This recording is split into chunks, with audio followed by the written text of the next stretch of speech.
Να σας καλησπερίσω όλους. Καταρχήν θέλω να ευχαριστήσω όλους όσους έχετε έρθει και ιδιαιτέρως προσκεκλημένους μας για την τιμή που μας έχουν κάνει.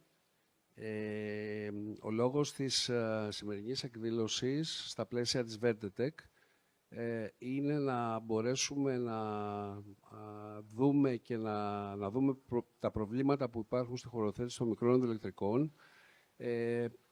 Προσπαθούμε να καλύψουμε όλα τα στάδια της διαδικασίας και να ανταλλάξουμε απόψεις οι οποίες θα έχουν ένα επικοδομητικό χαρακτήρα για την περαιτέρω ανάπτυξη των μικρών ηλεκτρικών έργων. Θα ευχαριστήσω ξανά τους προσκεκλημένους μας. Η διάρθρωση της συζήτησής μας θα είναι με μια μικρή τοποθέτηση όλων των παρευρισκομένων. Ζήτησα και πήρα τη δέσμευση από τον κύριο Σταθακόπουλο, αλλά είναι δεσμευμένο σε ένα άλλο workshop, να έρθει εδώ το δεύτερο μισό της εκδήλωσής μας για να συντονίσει μια ελεύθερη κουβέντα με ερωτήσεις, μεταξύ του ερωτήσεις που θα κάνει ο ίδιος και μεταξύ τυχόν απορριών που θα έχουν οι συμμετέχοντες. Θα ήθελα να ξεκινήσουμε από τη Ρυθμιστική Αρχή Ενέργειας και το φίλο μου τον Γιάννη Χαραλαμπίδη. Ευτυχώς ή δυστυχώς όλα αρχίζουν και όλα τελειώνουν από τη ΡΑΕ, η οποία είναι χαρακτηριστικό σημείο από την έναρξη της αδειοδότησης ενός έργου ανεξαρτήτως τεχνολογίας.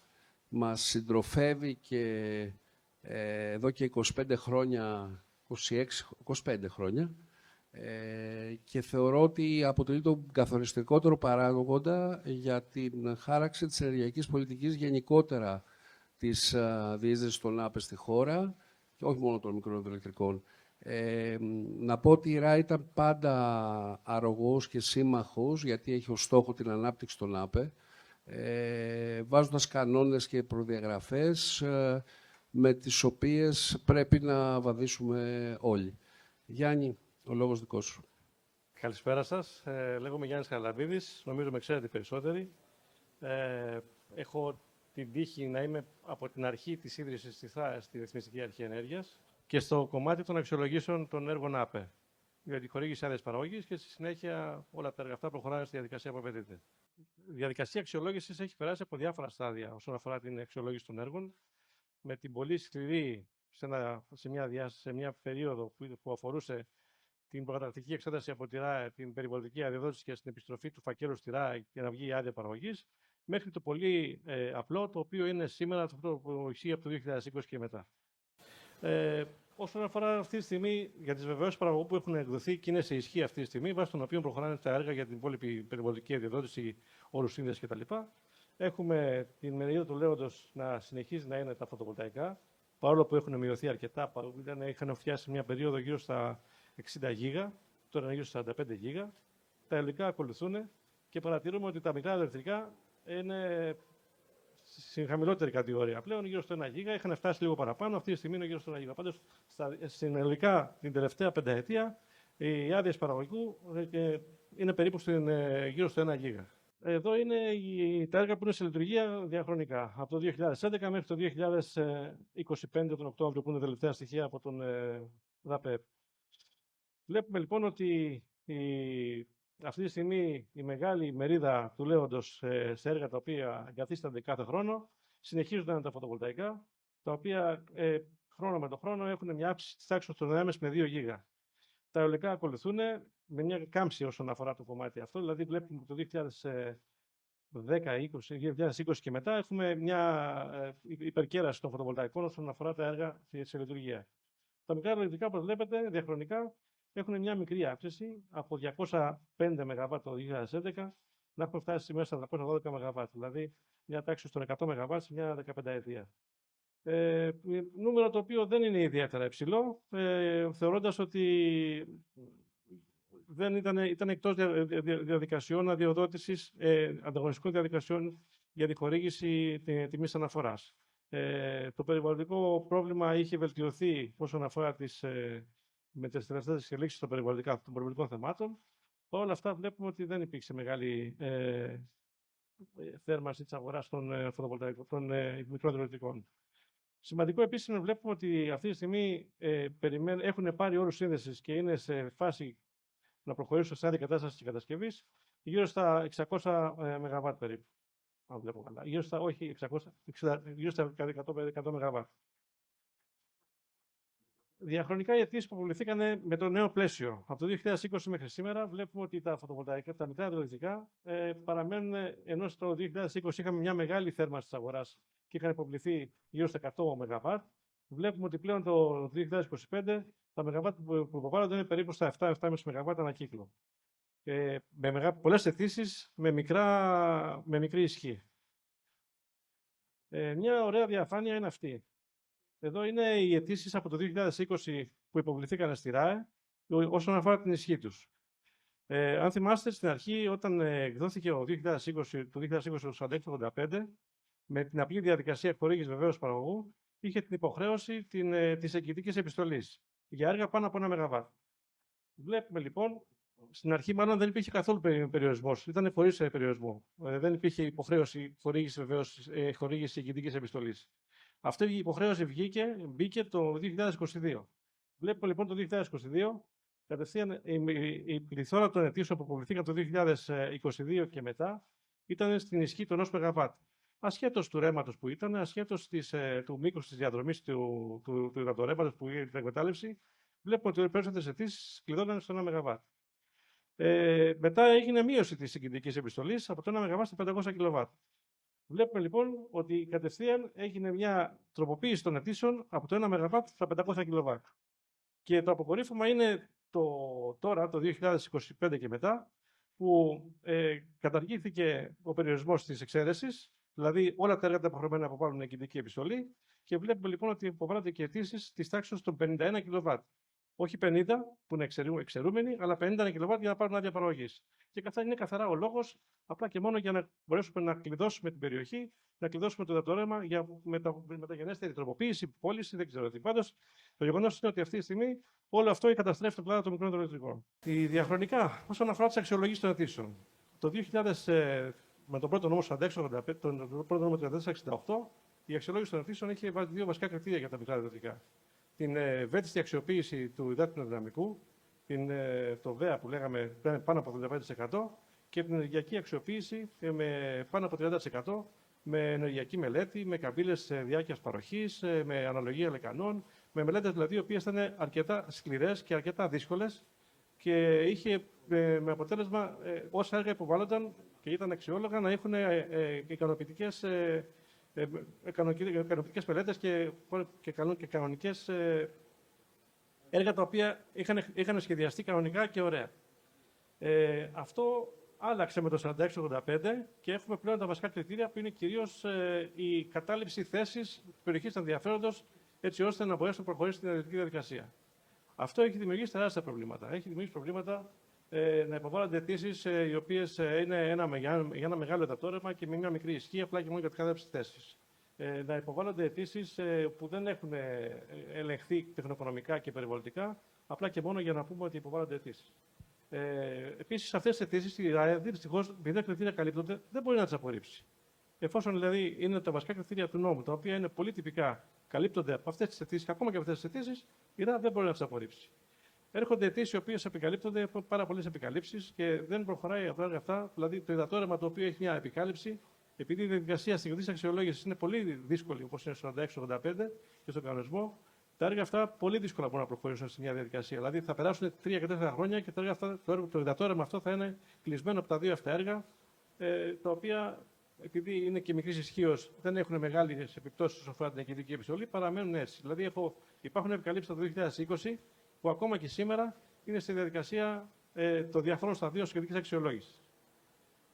Όλα αυτά έχουν δημιουργήσει προβλήματα με πάρα πολλές τοπικές αντιδράσεις, γιατί όλες οι περιοχές πλέον έχουν άδειες παραγωγής, βεβαίως παραγωγού ή αιτήσεις που είναι σε αξιολόγηση και αυξάνουν τις τοπικές αντιδράσεις. Η σκέψη η οποία υπάρχει αυτή τη στιγμή στη ΡΑΕ είναι για τα μικρά υδροελεκτρικά να μπορέσει να γίνει μια αξιολόγηση όπως ήταν παλιά. Δηλαδή να γίνεται αξιολόγηση έργων τα οποία αφορούν την ενεργειακή αποδοτικότητα και τον βαθμό μέγιστη και ελάχιστη αξιοποίηση του υδάτινου δυναμικού. Αυτό είναι κάτι το οποίο το μελετάμε τώρα και κοιτάμε ρυθμιστικά πώς μπορεί να γίνει, είτε μέσω τροποποίησης του κανονισμού, είτε ακόμα και με απόφαση ΡΑΕ. Είμαστε σε μια διαδικασία τέτοια, γιατί πιστεύω ότι αυτή τη στιγμή ο κλάδος έχει σοβαρό θέμα όσον αφορά τις αιτήσεις που υποβάλλονται. Μια τελευταία αναφορά για το Εθνικό Σχέδιο για την Ενέργεια και το Κλίμα, όπου βλέπετε ότι τα μικρά ηλεκτρικά, παρόλο που είναι μια από τις πιο, για μένα, σοβαρές κατηγορίες έργων, είναι από τις χαμηλότερες όσον αφορά τα νούμερα τα οποία θέλουμε να πιάσουμε με το ΕΣΕΚ. Βλέπετε δηλαδή, ενώ για τα φωτοβολταϊκά μιλάμε για 35 γίγα το 2050, για τα μικρά ηλεκτρικά μιλάμε μόνο για μισό γίγα. Και όλα αυτά γιατί βλέπουμε, έχει διαπιστωθεί ότι η εξέλιξη της εγκατάστασης των έργων είναι δύσκολη με πάρα πολλά προβλήματα. Σας ευχαριστώ. Γιάννη, σε ευχαριστούμε πάρα πολύ. Η συνεργασία μας, όχι μόνο με εμάς, αλλά και με όλους τους κλάδους στον ΑΠΕ, είναι συνεχής. Η ΡΑΕ δεν χρειάζεται να αποδείξει κάτι. Το έχει αποδείξει και θέλει την πρόθεση στον ΑΠΕ. Τώρα για επιμέρους θέματα θα το συζητήσουμε. Είναι καλό πάντως που αρχίζετε να αντιμετωπίζετε το πρόβλημα. Γιατί πράγματι ο κλάδος των μικρών ηλεκτρικών έχει και πλαφόν και τέλμα. Θα ήθελα να καλέσω στο βήμα, αν δεν υπάρχει αντίρρηση, τον κύριο Σακελαράκη από τη Μεντίνα. Η Μεντίνα είναι μια ΜΚΟ, καλά το λέω, η οποία έχει να επιδείξει ένα τεράστιο περιβαλλοντικό έργο, ένα τμήμα του οποίου αφορά και αγγίζει τα μικρά ηλεκτρικά. Εξού και ο λόγος που είναι σήμερα μαζί μας και θα ήθελα να ακούσουμε τις απόψεις και τις θέσεις του οργανισμού σχετικά με τα έργα μας. Κύριε Σακελαράκη. Καταρχάς, θα ήθελα να ευχαριστήσω τον κύριο Βασιλικό και το σύνδεσμο των μικρών ηλεκτρικών έργων που μας έδωσε την ευκαιρία σήμερα να είμαστε εδώ μαζί σας, να μπορέσουμε να τοποθετηθούμε κι εμείς για το συγκεκριμένο ζήτημα που απασχολεί το Μεντίνα. Το Μεντίνα, το Μεσογειακό Ινστιτούτο για τη Φύση και τον Άνθρωπο, είναι μια μη κυβερνητική οργάνωση η οποία εδρεύει στην Αθήνα, αλλά δραστηριοποιείται μεταξύ άλλων και στην ευρύτερη περιοχή της Πίνδου. Έχουμε δύο βασικούς θεματικούς άξονες, δύο πυλώνες. Ο ένας ασχολείται με την αγροτική παραγωγή και το συνδυασμό που υπάρχει μεταξύ αγροτικής παραγωγής και πολιτιστικής κληρονομιάς. Και ο δεύτερος, ο οποίος συντονίζω και εγώ και είναι και εδώ σήμερα η ομάδα μας, ασχολείται κυρίως με το κομμάτι της βιωσιμότητας των ποταμών, τόσο στην περιοχή της Πίνδου όσο και στην υπόλοιπη Ελλάδα. Έχουμε τρία βασικά πεδία δράσης. Είναι η σύνθεση της γνώσης, η δημιουργία των συμμαχιών, πάντα με τις τοπικές κοινότητες και προφανώς η ενδιανάμωση των τοπικών κοινοτήτων. Και οι στρατηγικές προτεραιότητες που έχουμε πάλι σαν οργάνωση είναι προφανώς η προστασία και αποκατάσταση των οικοσυστημάτων, η ευαισθητοποίηση και η θετική δράση πάντα σε συνδυασμό με τις τοπικές κοινότητες και προφανώς, όπως κάθε οργάνωση κοινωνίας των πολιτών, η προσπάθειά μας να είμαστε όσο πιο δυνατοί σαν οργάνωση γίνεται, τόσο οργανωτικά όσο και χρηματοδοτικά. Πρώτο και το βασικότερο είναι επειδή πολλές φορές, ειδικά οι άνθρωποι που δουλεύουν με τα μικρά ηλεκτρικά έργα και παρακολουθούν ίσως την εξέλιξη της δραστηριότητας του Μεντίνα, μπορούν να θεωρήσουν ότι βρισκόμαστε σε αντίθεση με την ανάπτυξη των μικρών ηλεκτρικών έργων και έχω ρωτηθεί και εγώ πολλές φορές ότι τελικά τι κάνει αυτός ο οργανισμός και το κατά πόσο η δουλειά που κάνει έρχεται να ακουμπήσει σε μία από τις πιο κρίσιμες πραγματικότητες που αντιμετωπίζουμε σήμερα στα οικοσυστήματά μας και στις ανθρώπινες κοινότητες και τις υποδομές. Προφανώς στην κλιματική αλλαγή. Να ξεκαθαρίσω εδώ ότι προφανώς, σαν περιβαλλοντική οργάνωση, είμαστε εδώ για να φέρουμε το ζήτημα της κλιματικής τροτότητας και της κλιματικής κρίσης στο παρόν. Να δούμε τι μπορούμε να κάνουμε και πώς μπορούμε να συνεισφέρουμε. Κανένας δεν μπορεί να αρνηθεί ότι το 2025 καταγράφηκε ως το τρίτο θερμότερο έτος παγκοσμίως, με να ξεπερνάμε το 1,5%, το όριο δηλαδή που έχουμε για την κλιματική κατάρρευση με βάση από την IPCC. Και ταυτόχρονα φέτος είδαμε ότι, παραδείγματος χάρη, ο Μόρνος στην τελευταία τριετία έχει μειώσει το υδατικό του δυναμικό κατά 49%. Παράλληλα, παρακολουθούμε μια πολύ μεγάλη αύξηση τόσο στα πλημμυρικά όσο και στα φαινόμενα ξηρασίας που καταγράφονται σε όλη τη χώρα. Αλλά εδώ θέλω να σημειώσω ότι με βάση όλες τις κλιματικές προβολές που έχουμε αυτή τη στιγμή διαθέσιμες, ειδικότερα για τη Μεσόγειο, η οποία ξέρουμε ότι θερμαίνεται 20% περισσότερα από όλο τον υπόλοιπο πλανήτη, μιλάμε για μείωση της παροχής των ποταμών. Δεν το λέω εγώ, το λέει το ΕΛΚΕΘΕ, ο αρμόδιος ο φορέας της παρακολούθησης της οικολογικής κατάστασης των ποταμών, για μια μείωση της τάξης του 40% στην παροχή των ποταμών. Και εδώ προκύπτει ένα σημαντικό θέμα που νομίζω ότι αξίζει να δούμε και παρέα ότι πώς τελικά ερχόμαστε και δημιουργούμε υποδομές, όπως είναι τα έργα των μικρών υδροελεκτρικών, τα οποία θωρακίζουν τελικά την ίδια την επένδυση που πραγματοποιείται, αλλά και το περιβαλλοντικό κόστος το οποίο τελικά προκύπτει από την εγκατάστασή τους, απέναντι σε αυτή την ουσιαστική, ας πούμε, αλλαγή και σε αυτή την τροτότητα που έχουμε με βάση τους κλιματικούς πόρους. Οπότε, σίγουρα, η κλιματική κρίση είναι μία πραγματικότητα.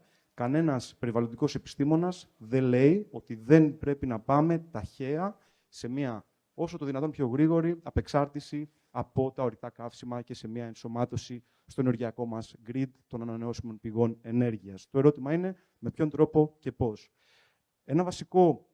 Μια βασική αφετηρία που έχουμε κι εμείς στη δουλειά που κάνουμε είναι η προστασία ουσιαστικά του φυσικού κεφαλαίου. Η προστασία του φυσικού κεφαλαίου, όταν μιλάμε για ποτάμια, μιλάμε για την ελεύθερη ροή και την ελεύθερη φύση των ποταμών. Ένα χαρακτηριστικό παράδειγμα που έχουμε από το 2020, σε μια πανευρωπαϊκή μελέτη που έγινε και δημοσιεύτηκε σε ένα από τα πιο έγκριτα επιστημονικά περιοδικά, το περιοδικό Nature, μας λέει ότι στην κεντρική και στη βόρεια Ευρώπη, κατά μέσο όρο αναλογεί ένας φραγμός, ένα τεχνικό έργο, όχι απαραίτητα μικρό υδροελεκτρικό, μπορεί να είναι ένα αντιπλημμυρικό, μπορεί να είναι μια άλλη εγκατάσταση που μπορεί να υπάρχει μέσα στο ποτάμι, ένα έργο κάθε 1,5 χιλιόμετρο ροής ποταμού. Τι συμβαίνει στην Βαλκανική Χερσόνησο και στην Ελλάδα, αλλά και στις υπόλοιπες 11 χώρες που αποτελούν τη Βαλκανική, καταγράφεται μια σπουδαία, μια πολύ ψηλή οικολογική κατάσταση όσον αφορά τα ποτάμια. Αυτή είναι μια πρόσφατη μελέτη που έγινε από την εκστρατεία Σώστα την μπλε καρδιά της Ευρώπης, μέρος της οποίας είναι και ο οργανισμός μας για το κομμάτι της Ελλάδας, στην οποία τι κάναμε, προσπαθήσαμε να χαρτογραφήσουμε τα ποτάμια όλης της περιοχής, τα οποία έχουν καλή οικολογική κατάσταση. Και όπως βλέπετε με μπλε, είναι τα ποτάμια που έχουν τον υψηλό δείκτη οικολογικής συνδεσιμότητας. Όσο κατεβαίνουμε στη χρωματική παλέτα, πηγαίνουμε στο πράσινο, στο κίτρινο, στο πορτοκαλί και στο κόκκινο, και ειδικά στο κόκκινο, μιλάμε για τροποποιημένα, ιδιαίτερα τροποποιημένα υδατικά σώματα. Έτσι, αυτό είναι πολύ σημαντικό. Ταυτόχρονα όμως, όταν κοιτάμε λίγο το πρίσμα των μικρών υδροελεκτρικών έργων, τι παρατηρούμε? Παρατηρούμε μια πολύ έντονη δραστηριότητα στο σκέλος της ανάπτυξής τους, ιδιαίτερα πάλι στη Βαλκανική. Περισσότερα από 1.800 διαφορετικά έργα υπάρχουν αυτή τη στιγμή στα Βαλκάνια και περισσότερα από 3.000 διαφορετικά μικρά υδροελεκτρικά έργα βρίσκονται σε διαφορετικά στάδια διοδότησης σε όλη τη Βαλκανική. Άρα, ο προηγούμενος χάρτης και η υψηλή περιβαλλοντική αξία που καταγράφεται αυτή τη στιγμή μπαίνει σε ένα πλαίσιο να υπονομεύεται δυνητικά από έναν άναρχο χωροταξικό σχεδιασμό όσον αφορά την εξάπλωση των μικρών υδροελεκτρικών έργων τόσο στη χώρα μας όσο και στα υπόλοιπα Βαλκάνια. Τι βλέπουμε όταν κοιτάμε την ευρύτερη μακροσκοπική εικόνα για τα μικρά υδροελεκτρικά έργα της χώρας? Παρατηρούμε ότι αυτή τη στιγμή έχουμε περισσότερα από 130 μικρά υδροελεκτρικά έργα τα οποία είναι λειτουργικά και βρίσκονται στο πεδίο, προσφέροντας την ενεργειακή απόδοση την οποία προσφέρουν, αλλά ταυτόχρονα έχουμε και περισσότερα από 600 διαφορετικά έργα τα οποία βρίσκονται σε διαφορετικά στάδια διοδότησης. Με ένα πολύ σημαντικό παράγοντα του που πάλι αυτά φαίνεται να συσσωρεύονται όταν κοιτάμε τη μακροσκοπική εικόνα σε ένα εθνικό πλαίσιο. Στον ένα χάρτη έχουμε τα έργα με διαφορετικά στάδια διοδότησης και ταυτόχρονα στον άλλο χάρτη έχει έναν διπλό χαρακτήρα. Από τη μία, όσο πηγαίνουμε προς το ροζ, είναι η αύξηση των μικρών υδροελεκτρικών με βάση αυτά που είναι σήμερα στο πεδίο, και όσο πηγαίνουμε προς το μπλε, τα δυνητικά έργα με βάση την κατανομή των υδατικών διαμερισμάτων της χώρας, όπως έχουν αναπτυχθεί από το σχέδιο διαχείρισης λεκανών απορροής, που είναι και το βασικό εργαλείο για την οδηγία για τα ύδατα, μια βασική οδηγία που έρχεται να δώσει και τις βασικές περιβαλλοντικές και οικολογικές παραμέτρους που πρέπει να υπηρετήσουμε σαν χώρα, κράτος μέλος της Ευρωπαϊκής Ένωσης. Τι γίνεται όμως τώρα? Βλέπουμε πάλι από τη σκοπιά της περιβαλλοντικής προστασίας ότι το 1 τρίτο των μικρών υδροελεκτρικών έργων που υπάρχουν αυτή τη στιγμή στην Ελλάδα εντοπίζεται δυστυχώς για μας, σαν περιβαλλοντική οργάνωση, μέσα σε προστατευόμενες περιοχές του δικτύου Natura 2000. Το 1 τρίτο από τα 130 τα οποία υπάρχουν αυτή τη στιγμή στη χώρα. Άμα εξετάσουμε πάλι τον ίδιο αριθμό για τα δυνητικά 635 που θα είχαμε αν όλα τα μικρά υδροελεκτρικά έργα αναπτυσσόντουσαν τελικά σήμερα σε αυτές τις περιοχές, πάλι προκύπτει ότι το 30%, το 33%, το 1 τρίτο πάλι θα αφορά έργα τα οποία θα έρθουν και θα αναπτυχθούν εντός προστατευόμενων περιοχών του δικτύου Natura. Να μην ξεχάσουμε να αναφέρουμε εδώ ότι δεν υπάρχει σημαντικότερο εργαλείο περιβαλλοντικής προστασίας σε πανευρωπαϊκό πλαίσιο από τις περιοχές του δικτύου Natura, το μεγαλύτερο δίκτυο προστατευόμενων περιοχών που έχουμε αυτή τη στιγμή στον πλανήτη. Τώρα, ερχόμαστε πάλι σε ένα πολύ βασικό κομμάτι. Γιατί η συζήτηση σήμερα, παρά τις διαφορές που μπορεί να υπάρχουν μεταξύ του συνδέσμου των μικρών ηλεκτρικών έργων και των περιβαλλοντικών οργανώσεων όπως είναι το Μεντίνα, θεωρούμε ότι βρισκόμαστε στο ίδιο ποτάμι όσον αφορά την εξέταση των συγκεκριμένων ζητημάτων, αλλά προφανώς από τη μία πλευρά είναι ο σύνδεσμος και από την άλλη πλευρά είναι οι οργανώσεις της κοινωνίας των πολιτών που ασχολούνται με τα περιβαλλοντικά. Ένα μεγάλο πρόβλημα που εντοπίζουμε είναι το εξής, ότι η πλειοψηφία των μικρών υδροελεκτρικών έργων, το 1 τρίτο κυρίως, βρίσκεται στην ορεινή οροσειρά της Πίνδου. Δηλαδή, το 1 τρίτο των έργων έρχεται και χωροθετείται ουσιαστικά στο 8,5% της έκτασης της χώρας. Αλλά ταυτόχρονα, το σημαντικό που είπαμε και πριν, είναι ότι τα σημαντικότερα από πλευράς τόσο οικολογικής συνδεσιμότητας ποτάμια της χώρας εντοπίζονται σε αυτή την περιοχή και ταυτόχρονα η οροσειρά της Πίνδου αποτελεί τόσο για τα οικοσυστήματα όσο και για εμβληματικά είδη της ελληνικής ιχθυοπανίδας, της πανίδας, των οικοσυστημάτων αλλά και της οικολογικής ακεραιότητας είναι η Πίνδος. Άρα, πώς μπορούμε αυτή τη στιγμή να μιλάμε για έναν ορθολογικό σχεδιασμό, ο οποίος έρχεται να υπονομεύσει τελικά αυτό που προσπαθεί να σώσει.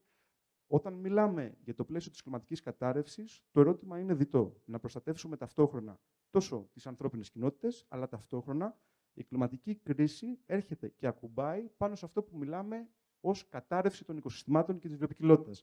Πώς θα προστατεύσουμε λοιπόν την βιοποικιλότητα, όταν δυνητικά το εργαλείο που ερχόμαστε να δημιουργήσουμε για να αποτρέψουμε αυτό το κακό, έρχεται να υπονομεύσει τα περιβαλλοντικά και οικολογικά χαρακτηριστικά αυτών των περιοχών.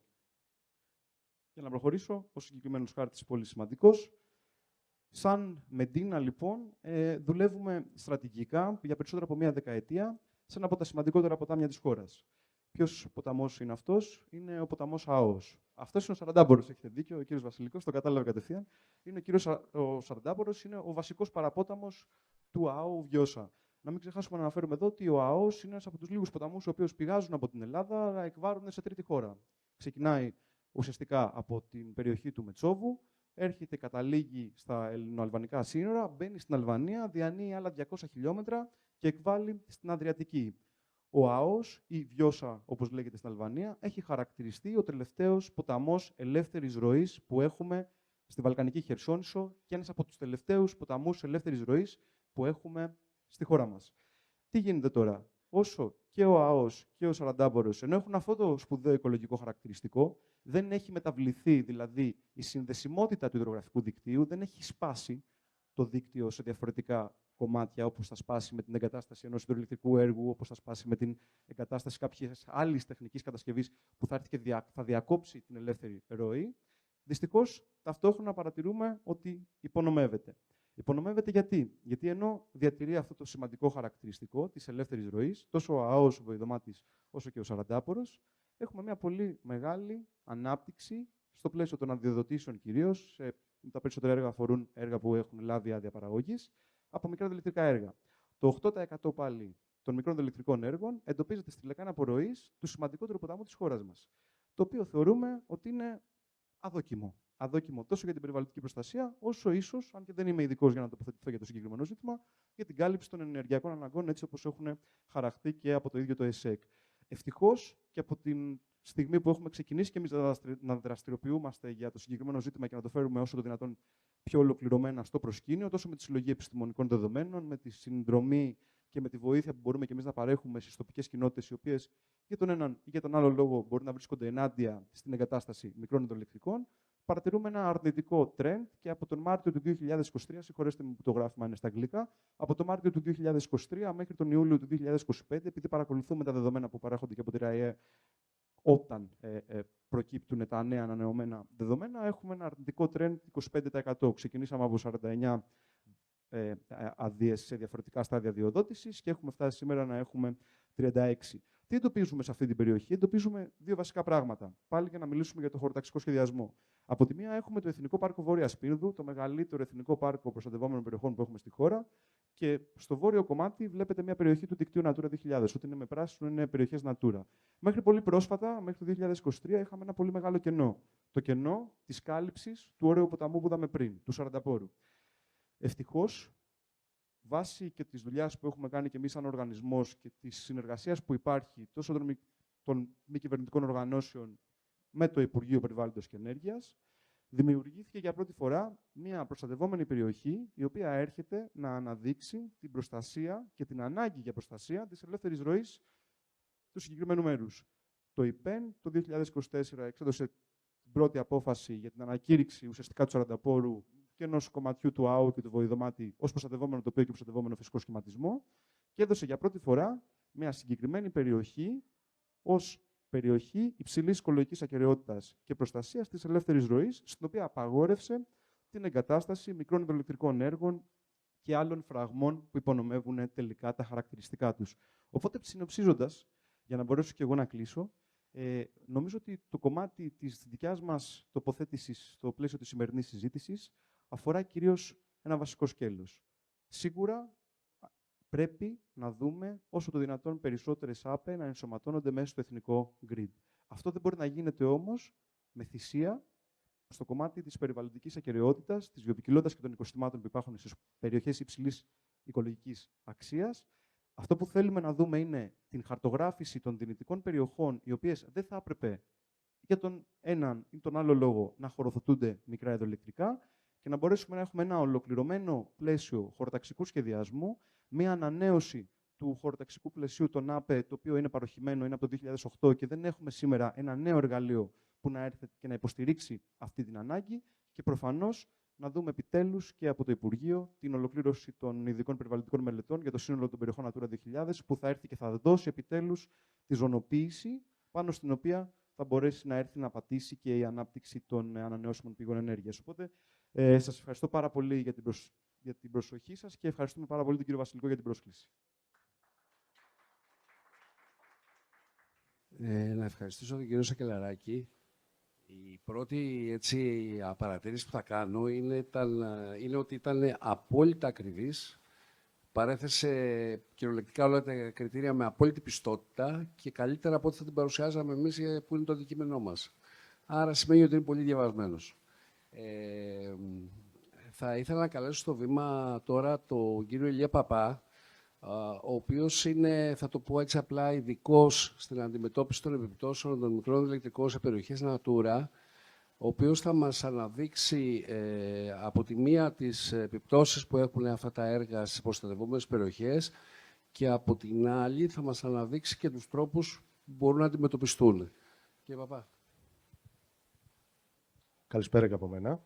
Ονομάζομαι Ηλίας Παπάς, είμαι δασολόγος, ειδικός περιβαλλοντολόγος, με ειδίκευση στην με το μεταπτυχιακό μου στη διαχείριση της άγριας πανίδας. Σήμερα θα ασχοληθώ περισσότερο και θα αναδείξω τα προβλήματα, τις επιπτώσεις μάλλον, που μπορεί να έχουν κάποια έργα ανανεώσιμων πηγών ενέργειας που γίνονται εντός περιοχών Natura, γιατί εκεί πέρα χρειάζεται ένας ειδικός ορνηθολόγος, περιβαλλοντολόγος, ώστε να αναδείξει τα προβλήματα αυτά και τους τρόπους με τους οποίους μπορούμε να αντιμετωπίσουμε ώστε να μειώσουμε όσο το δυνατόν περισσότερο γίνεται το περιβαλλοντικό αποτύπωμα των διαφόρων έργων που πραγματοποιούνται εντός των περιοχών Natura.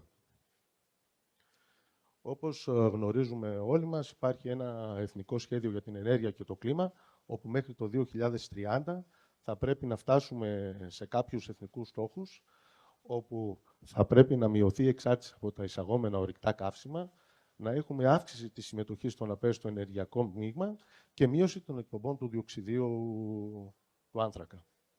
Εδώ πέρα λοιπόν έρχεται και κουμπώνει και ο ρόλος των μικρών υδροηλεκτρικών έργων στο ενεργειακό σύστημα. Έχουν μακροχρόνια βιωσιμότητα, καθώς έχουν μεγάλη διάρκεια ζωής, περισσότερη από 50 έτη, έχουν χαμηλό λειτουργικό κόστος και έχουν μια σταθερή παραγωγή χωρίς καύσιμα. Παρέχουν επίσης σταθερή και προβλέψιμη παραγωγή σε αντίθεση με άλλες μορφές ΑΠΕ και προσφέρουν αποκεντρωμένη παραγωγή ενέργειας στο σύστημα. Ενισχύουν την ενεργειακή ασφάλεια καθώς έχουν απόδοση 90%, σταθερή παραγωγή μακράς διάρκειας και είναι από τις πιο αποδοτικές τεχνολογίες ΑΠΕ. Και επίσης με τη μείωση των ενεργειακών εισαγωγών έχουμε, γιατί για κάθε μεγαβάτ ώρα που παράγεται από ένα μικρό υδροελεκτρικό έχουμε λιγότερο φυσικό αέριο και πετρέλαιο εισαγωγές. Και πάμε σε άλλες θετικές περιβαλλοντικές πηγές, είναι ότι έχουμε χαμηλότερες εκπομπές αερίων θερμοκηπίου.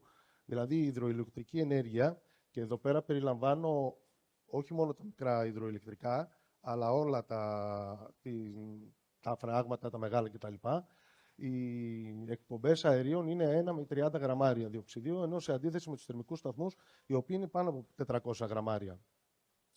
Και το αποτύπωμα το ενεργειακό αφορά κυρίως τον κύκλο ζωής του έργου, τον κύκλο κατασκευής του έργου, καθώς κατά τη λειτουργία του έχουμε μηδενικές εκπομπές αερίων. Δηλαδή δεν εκπέμπεται ούτε διοξείδιο του άνθρακα, ούτε διοξείδιο του θείου, ούτε οξύδια του αζότου. Άρα, συνεπώς, αποτελούν μια από τις πιο καθαρότερες μορφές παραγωγής ηλεκτρικής ενέργειας, η υδροηλεκτρική. Όμως, είναι λογικό ότι οποιοδήποτε έργο γίνεται μέσα σε μια περιοχή και συγκεκριμένα προστατευόμενη περιοχή, από το δίκτυο Natura εδώ πέρα στην προκειμένη μας περίπτωση, είναι λογικό να έχουν κάποιες επιπτώσεις. Εδώ να τονίσω ότι η περιβαλλοντική αξιολόγηση των μικρών υδροηλεκτρικών έργων είναι πολύ αυστηρή και διέπεται από το θεσμικό πλαίσιο της Ευρωπαϊκής Ένωσης, που συμπεριλαμβάνει μέσα τις οδηγίες για τους τύπους οικοτόπων και ειδών, για την άγρια πανίδα, για την ορνηθοπανίδα, αλλά και για τα ύδατα. Και βέβαια, πάνω σε αυτό το αυστηρό πλαίσιο έρχεται να κουμπώσουν και οι απαιτήσεις για τη διατήρηση των περιοχών του δικτύου Natura, όπου έχουν ετηθεί και στόχοι διατήρησης τόσο για τους οικοτόπους, για τα είδη, αλλά και για την ορνηθοπανίδα.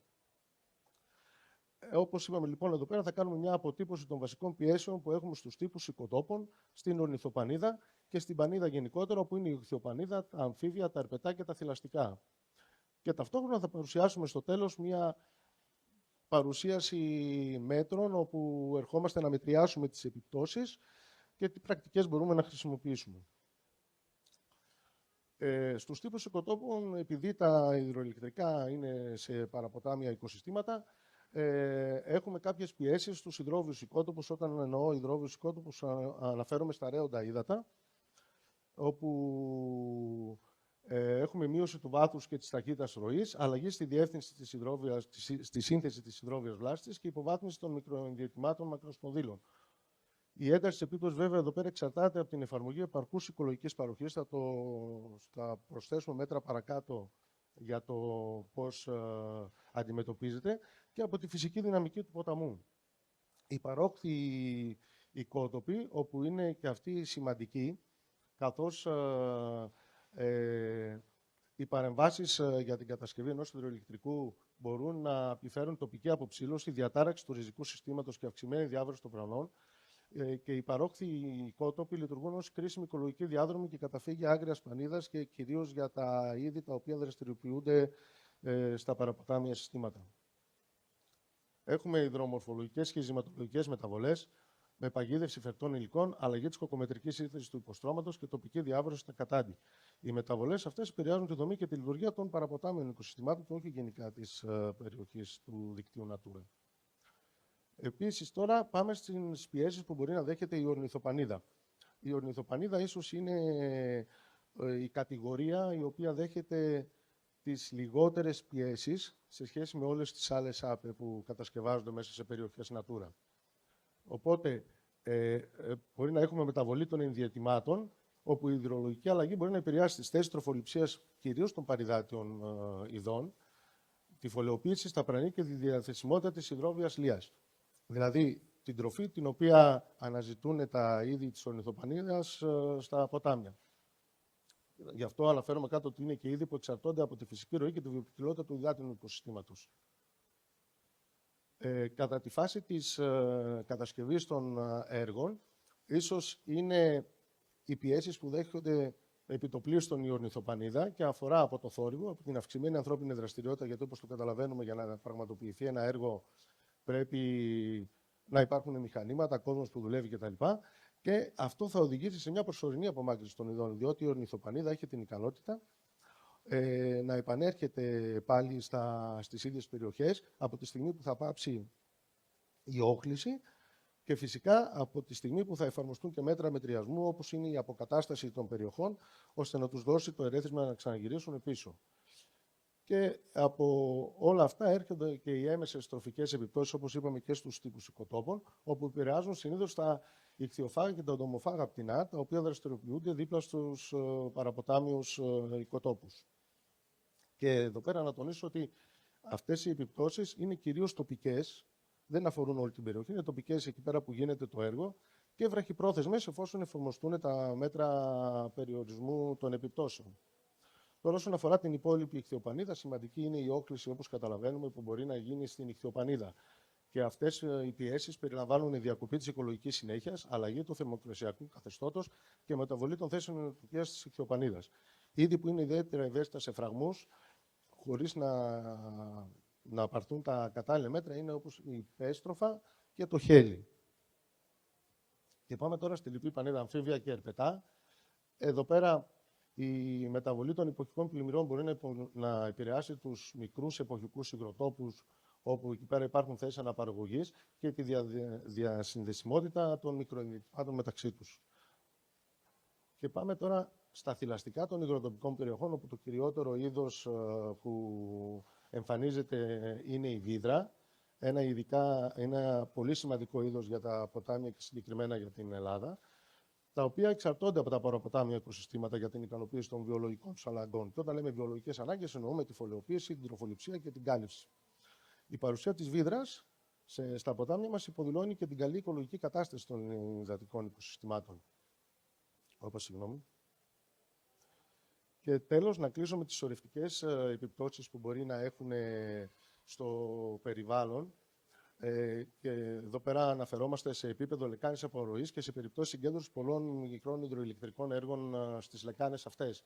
Οπότε έχουμε μειώνεται η συνολική υδρολογική φυσικότητα, αυξάνεται ο αριθμός κατακαιρματισμού και εντείνεται επίσης σε προστατευόμενους τύπους οικοτόπων. Η αξιολόγηση όλων αυτών των στοιχείων όσον αφορά τις σωρευτικές επιπτώσεις αποτελεί κρίσιμο στοιχείο ενός βιώσιμου σχεδιασμού για τα έργα. Τώρα, αφού παρουσιάσαμε τις επιπτώσεις που μπορεί να έχει η κατασκευή και η λειτουργία των μικρών υδροηλεκτρικών στην Ελλάδα, υπάρχουν και κάποια μέτρα τα οποία πρέπει να πάρθουν ώστε να μετριαστούν οι επιπτώσεις αυτές για να μπορέσουμε να μειώσουμε το αποτύπωμα που μπορεί να έχουν τα έργα αυτά στο περιβάλλον. Κυριότερο είναι η διατήρηση της οικολογικής παροχής, όπου γίνεται με καθορισμό της ελάχιστης οικολογικής ροής, όπου εδώ πέρα πρέπει να στηριζόμαστε σε πολυετή υδρολογικά δεδομένα και επειδή υπάρχει και η κλιματική αλλαγή που μας την ανέλησε ο κ. Σακελαρή, ναι, πρέπει να έχουμε τη δυνατότητα να εφαρμόζουμε δυναμική οικολογική παροχή μεταβλητή, ώστε να την αναπροσαρμόζουμε όπου και όπως χρειάζεται. Πώς θα γίνει αυτό? Με συνεχή τηλεμετρική παρακολούθηση. Η ορθή εφαρμογή της οικολογικής παροχής αποτελεί το βασικότερο μηχανισμό για την προστασία των υδρόβιων οικοτόπων. Πρέπει επίσης να διασφαλίζουμε την κίνηση των ιχθύων στα ποτάμια. Αυτό πώς θα γίνει? Με την κατασκευή των ιχθυοδιαδρόμων ή των ιχθυοσκαλών, ανάλογα με το είδος, προσαρμοσμένων στα τοπικά είδη. Με τη χρήση, όπου αυτό μπορεί να είναι εφικτό, γιατί οι κλήσεις μπορεί να το εμποδίζουν, των φυσικών παρακαμπτήριων διατάξεων, των nature-like bypass, και με παρακολούθηση της αποτελεσματικότητας μέσω βιολογικών δικτών. Το συγκεκριμένο θα το αναλύσω λίγο στο τέλος, για να σας εξηγήσω τι είναι αυτό και πώς μπορούμε, παρακολουθώντας κάποιους βιολογικούς δείκτες, να ελαχιστοποιήσουμε όσο το δυνατόν γίνεται τις επιπτώσεις που μπορεί να έχουν κάποια έργα. Αυτό ισχύει για όλους τους τύπους έργων που μπορεί να πραγματοποιηθούν μέσα σε μια οικολογική ευαίσθητα περιοχή και όχι μόνο για τα μικρά υδροηλεκτρικά. Είναι πολύ σημαντικό να διενεργείται η ιχθυολογική έρευνα με τη μέθοδο της ηλεκτραλίας για να προσδιορίζουμε τα είδη τα οποία μπορούμε να συναντήσουμε σε ένα ρέμα και για να παρακολουθήσουμε τους πληθυσμούς. Πάλι με τους βιολογικούς δείκτες που θα πούμε στο τέλος, και φυσικά όλα αυτά θα αποτελούν μια ξεχωριστή μελέτη, ιχθυολογική μελέτη, η οποία συνοδεύει πάντα το φάκελο του έργου μαζί με την περιβαλλοντική και μαζί με την ειδική οικολογική αξιολόγηση. Πρέπει να βρούμε τρόπους ώστε να διαχειριστούμε τα ειζήματα που δημιουργούνται για την προστασία της παρόχθιας ζώνης με πρόβλεψη ελεγχόμενης απελευθέρωσης φερτών υλικών. Νομίζω ότι αυτά είναι μέτρα τα οποία ούτως ή άλλως εφαρμόζονται σε όλα τα υδροηλεκτρικά. Σχεδιασμός των υδρολειψιών με ελαχιστοποίηση της παγίδευσης στερεών υλικών, περιοδική τεχνική συντήρηση και άμεση αποκατάσταση της παρόχθιας βλάστησης. Αυτό είναι πολύ σημαντικό. Η αποκατάσταση της παρόχθιας βλάστησης να γίνεται όσο το δυνατόν άμεσα, ώστε να μπορούν να χρησιμοποιηθούν από τα είδη τα οποία μπορεί να έχουν αποθηθεί ή να έχουν εγκαταλείψει την περιοχή προσωρινά μέχρι να γίνει το έργο. Τώρα, για την ορνηθοπανίδα. Όπως είπα και πριν, η ορνηθοπανίδα είναι η κατηγορία των ειδών όπου πέραν από τα είδη τα οποία είναι αποκλειστικά συνυφασμένα με τα παρυδάτια οικοσυστήματα, μπορεί να δεχτεί τις λιγότερες πιέσεις όταν εφαρμοστούν σωστά τα μέτρα. Δηλαδή, όταν θα προγραμματίσουμε τις εργασίες να γίνουν εκτός της αναπαραγωγικής περίοδου, θα πετύχουμε το να μπορέσουν να αναπαραχθούν τα είδη, χωρίς να δέχονται πιέσεις, με τη διατήρηση παρόχθιας βλάστης που είπαμε παραπάνω, όπως βλέπουμε εδώ πέρα ότι και για τους οικοτόπους αλλά και για την ορνηθοπανίδα, θα δούμε και παρακάτω και για τα άλλα είδη της πανίδας, η διατήρηση της παρόχθιας βλάστης είναι πολύ σημαντική, και με αποκατάσταση των μικροενδυτημάτων μετά την κατασκευή και με παρακολούθηση των πληθυσμιακών τάσεων. Πάλι πολύ σημαντικό μέτρο η παρακολούθηση των πληθυσμιακών τάσεων, καθώς να εξηγήσω εδώ πέρα ότι μέσα σε περιοχές Natura, για να μπορέσει να κατασκευαστεί ένα οποιοδήποτε έργο, ακόμη και το μικρό υδροηλεκτρικό, πρέπει να συνταχθεί μια ειδική οικολογική μελέτη. Όπου εκεί πέρα τι γίνεται, παρακολουθούμε και καταμετρώμε, ανάλογα με την κατηγορία του έργου, τους πληθυσμούς των ειδών που παρατηρούνται στην ευρύτερη περιοχή του έργου, που ορίζεται μια περιοχή έρευνας πεδίου, όπου πραγματοποιούνται και σημειακές παρατηρήσεις και γραμμικές παρατηρήσεις, όπου εκεί πέρα παρατηρούμε και την ορνηθοπανίδα και τα είδη θηλαστικών που μπορεί να καταγράφονται από μεγάλα θηλαστικά, μικρά και υδρόβια, όπως η βίδρα, και για τους τύπους οικοτόπων. Πάμε στα φύβια και τα θηλαστικά. Τα μέτρα είναι να διατηρήσουμε τα φυσικά πρανή, την αποφυγή της πλήρους απογύμνωσης της παρόχθιας ζώνης, περιορισμός του νυχτερινού φωτισμού. Συγκεκριμένα υπάρχουν πολλά είδη τα οποία δραστηριοποιούνται, το μεγαλύτερο ποσοστό τους δραστηριοποιούνται κατά τη διάρκεια της νύχτας. Όταν υπάρχει έντονος φωτισμός, εκεί πέρα τους δημιουργούμε προβλήματα και αποφεύγουμε την περιοχή όπου εκεί πέρα μπορεί να ενδιαιτάται το συγκεκριμένο είδος. Και καλό είναι να γίνεται τμηματική κατασκευή των έργων εντός της σκήτης με σκοπό την ομαλή εκτροπή των υδάτων για την αποφυγή της έντονης θολερότητας των υδάτων. Και πάμε τώρα στο είδος το οποίο κατά την άποψή μου είναι πολύ σημαντικό και αφορά τα είδος το οποίο εμφανίζεται στα ποτάμια οικοσυστήματα, όπου εκεί πέρα και είναι η βίδρα, όπως τον έφερα πριν, πρέπει να υπάρχει πρόληψη για την προστασία των θέσεων ανάπαυσης της βίδρας, όπου όταν λέμε θέσεις αναπαύσεως, εννοούμε θέσεις όπου μπορεί να φωλεοποιήσει, να καλυφθεί και να ικανοποιήσει τις βιολογικές της ανάγκες. Αυτό πώς γίνεται? Προτείνουμε προκατασκευαστική χαρτογράφηση, όπου γίνεται μέσα στα πλαίσια της σύνταξης των παρατηρήσεων για την ειδική οικολογική αξιολόγηση, όπου κατά μήκος όλου της σκήτης που σε εισαγωγικά θα επηρεαστεί από το μικρό υδροηλεκτρικό, μπορούμε να εντοπίσουμε αν υπάρχει παρουσία ή όχι του είδους. Από τη στιγμή που θα εντοπιστεί η παρουσία του είδους, θα πρέπει να αποφεύγουμε επεμβάσεις σε ακτίνες μεγαλύτερες από τα 100 μέτρα από ενεργές θέσεις, δηλαδή από θέσεις όπου το είδος μπορεί να φωλεοποιεί ή να δραστηριοποιείται για την πρόληψη της τροφής του, και με τη διατήρηση των όριμων δέντρων και ριζικών συστημάτων. Γιατί η βίδρα χρησιμοποιεί αυτούς τους συγκεκριμένους οικότοπους για να φτιάξει τις φωλιές της και να αναπαραχθεί. Με τη διατήρηση της τροφικής βάσης. Είναι σημαντικό, γιατί η εφαρμογή της οικολογικής παραχής διασφαλίζει την ιχθυομάζα, όπου είναι απαραίτητο για τη διατροφή της βίδρας. Όταν ένα ρέμα ή ένα ποτάμι δεν έχει ιχθυοπανίδα, δεν υπάρχει λόγος να ενδιαιτάται και η βίδρα στα συγκεκριμένα περιβάλλοντα. Και αποφυγή των τεχνικών διακυμάνσεων στάθμης, το hyperpeaking, που επηρεάζει τα νεαρά ηχθίδια, τα οποία και πάλι αποτελούν διατροφή της βίδρας. Πρέπει να υπάρχει διατήρηση της γραμμικής συνδεσιμότητας με διατήρηση συνεχούς ροής, και για να μειώσουμε τις επιπτώσεις από τα τροχαία, τα οποία μπορεί να είναι από τα μεγάλα φορτηγά που μπορεί να κινούνται για την κατασκευή του έργου, ή ακόμη και από μια οδοπία που μπορεί να φτιάξουμε για να έχουμε πρόσβαση στην υδρολειψία ή στο σταθμό παραγωγής. Εκεί πέρα καλό είναι να κατασκευάζονται υπόγειες διαβάσεις κάτω από τα δικά αυτά έργα, όπου να μπορεί να χρησιμοποιηθεί από το είδος για να μειωθούν οι επιπτώσεις που υπάρχουν από αυτό, και επίσης να καθοδηγήσουμε το είδος σε μια άλλη διαδρομή, ώστε να αποφύγει αυτό το έργο, την οδοπία παραδείγματος χάρη, με φυσικά εμπόδια. Άρα, εδώ να αναφέρω ότι όλα αυτά Τα ανέφερα λίγο περιληπτικά. Παρακάτω μπορούμε να κάνουμε μια κουβέντα λίγο πιο αναλυτική. Απλώς, άμα καθόμουν να τα έλεγα όλα αναλυτικά, θα θέλαμε μια μέρα εδώ πέρα, συγχωρέστε με. Άρα θεωρώ ότι οι πιέσεις των μικρών ηλεκτρικών έργων σε οικοτόπους, Νηθοπανίδα και Πανίδα είναι διαχειρίσιμες καταρχήν.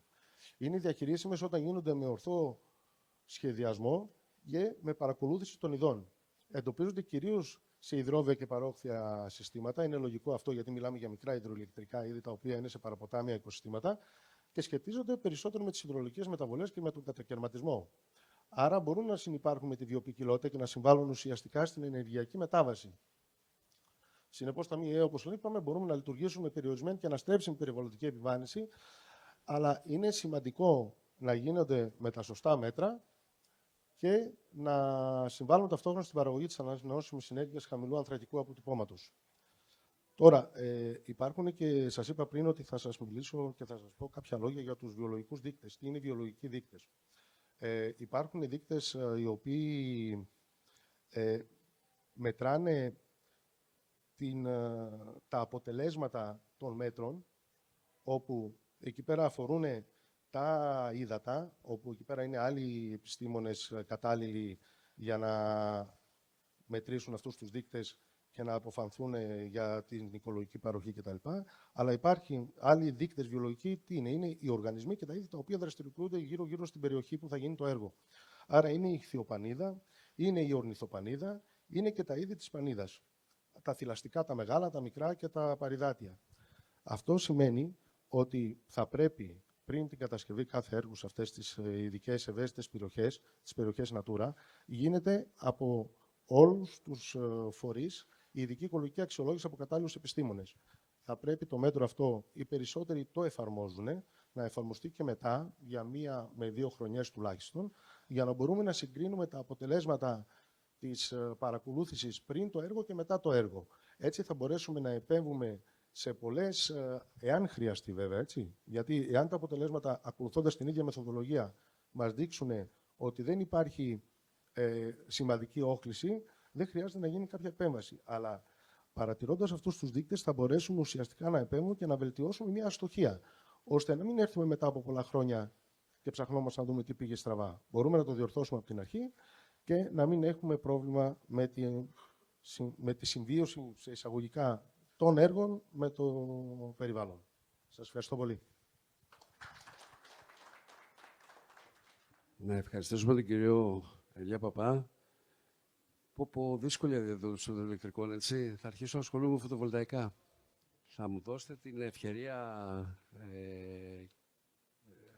στο χρονικό αυτό σημείο να προσπαθήσω να δώσω κάποιες απαντήσεις και να αναφέρω και τη θέση που έχουμε εμείς σαν σύνδεσμο σε όλα αυτά που έχουν ακουστεί.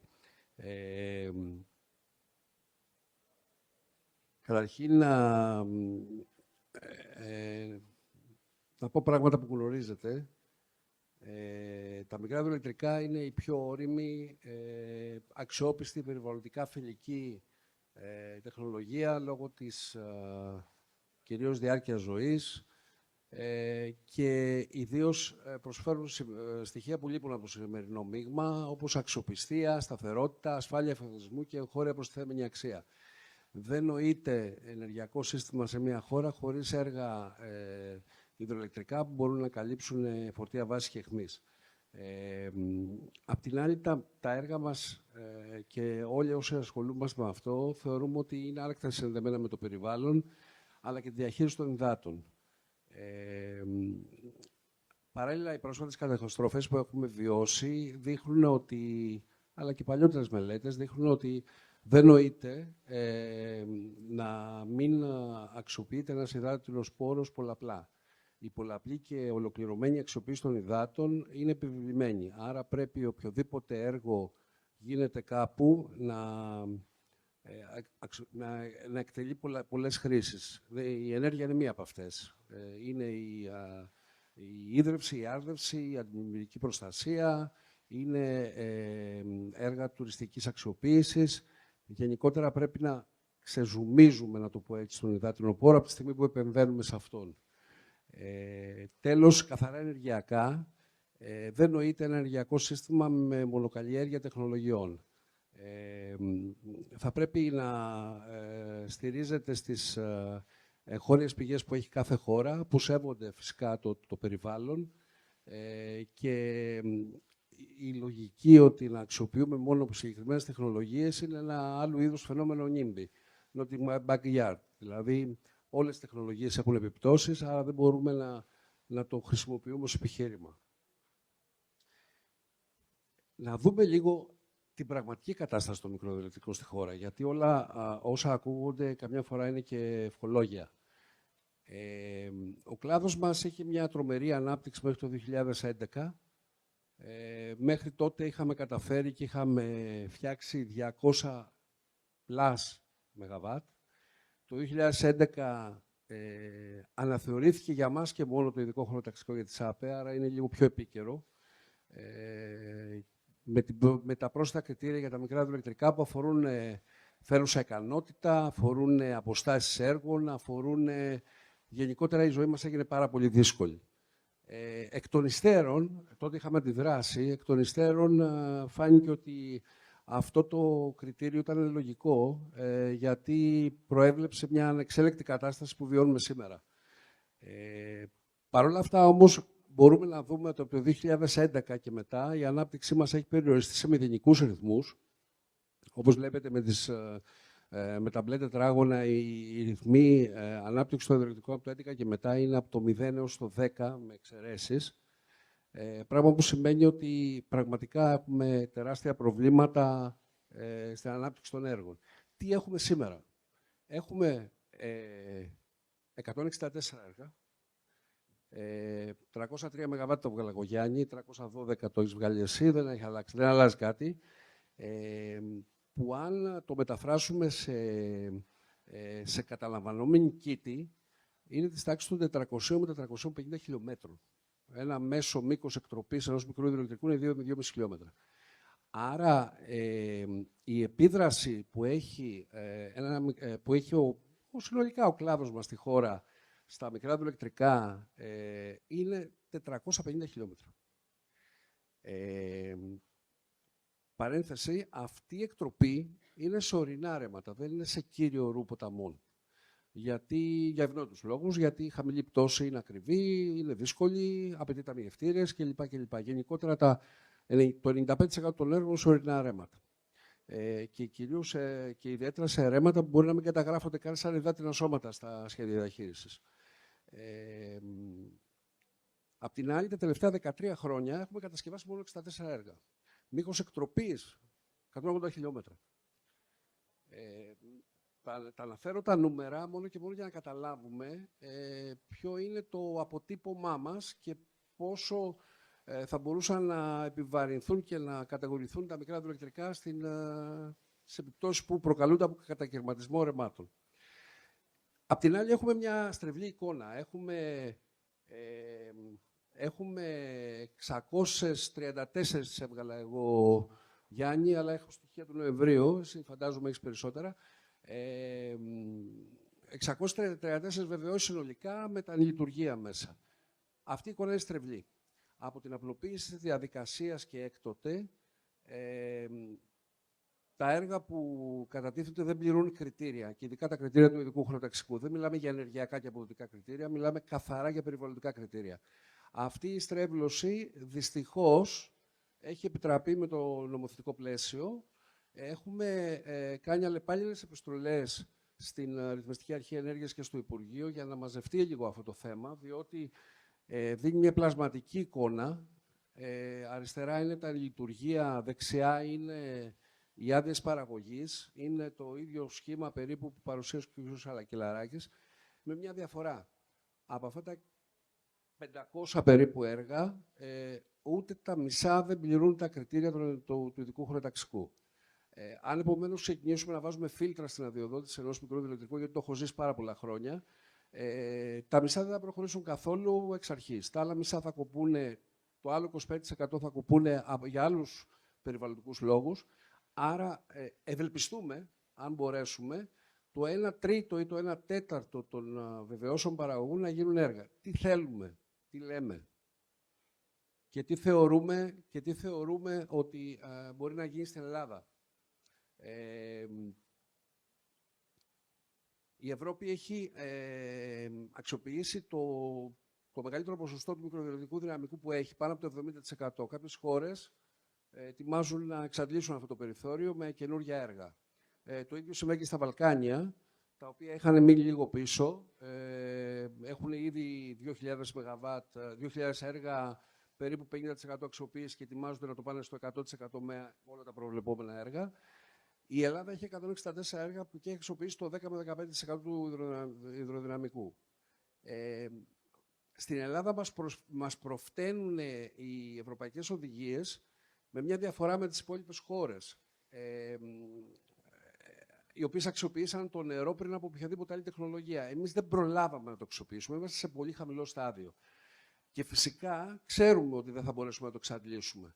Αυτό που ευελπιστούμε και αυτό που δείχνει και το ΕΣΕΚ, οι μελέτες ΣΡΑΙ κλπ. Είναι αν καταφέρουμε να διπλασιάσουμε τον όγκο μας την επόμενη 15ετία, θα θεωρούσαμε ότι έχουμε φτάσει σε ένα πολύ καλό επίπεδο, χωρίς να έχουμε δημιουργήσει τρομερά προβλήματα. Σκεφτείτε δηλαδή ότι ένα 3,6 που παράγεται από μικρά υδροηλεκτρικά στο σύνολο των ΑΠΕ να γίνει 7, είναι ένα τεράστιο μέγεθος για την ποιότητα και την συγκεκριμένη τεχνολογία και τη συγκεκριμένη ισχύ σε μια χώρα.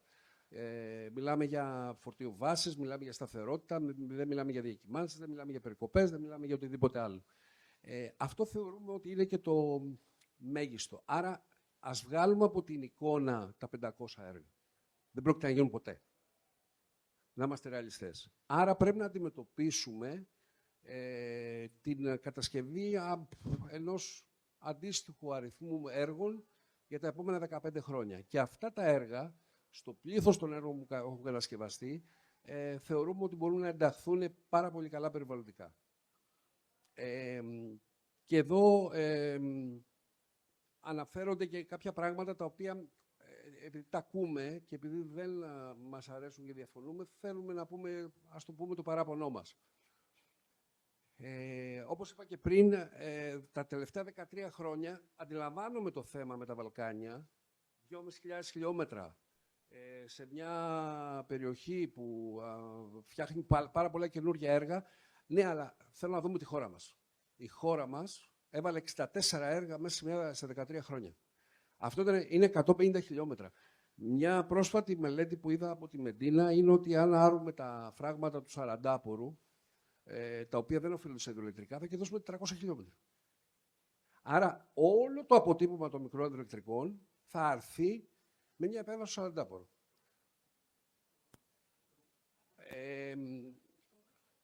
Αυτή την εικόνα τη δείξαμε. Όπως είπε και ο κύριος Παπάς, τα μικρά υδροηλεκτρικά δυστυχώς, και δεν είναι αστείο, προσομοιάζουν με την αδειοδότηση ενός πυρηνικού εργοστασίου. Οι μελέτες που χρειάζονται, η συμβατότητα με σχέδια διαχείρισης λεκανών και πλημμύρας, οι συνεργιστικές επιπτώσεις κλπ.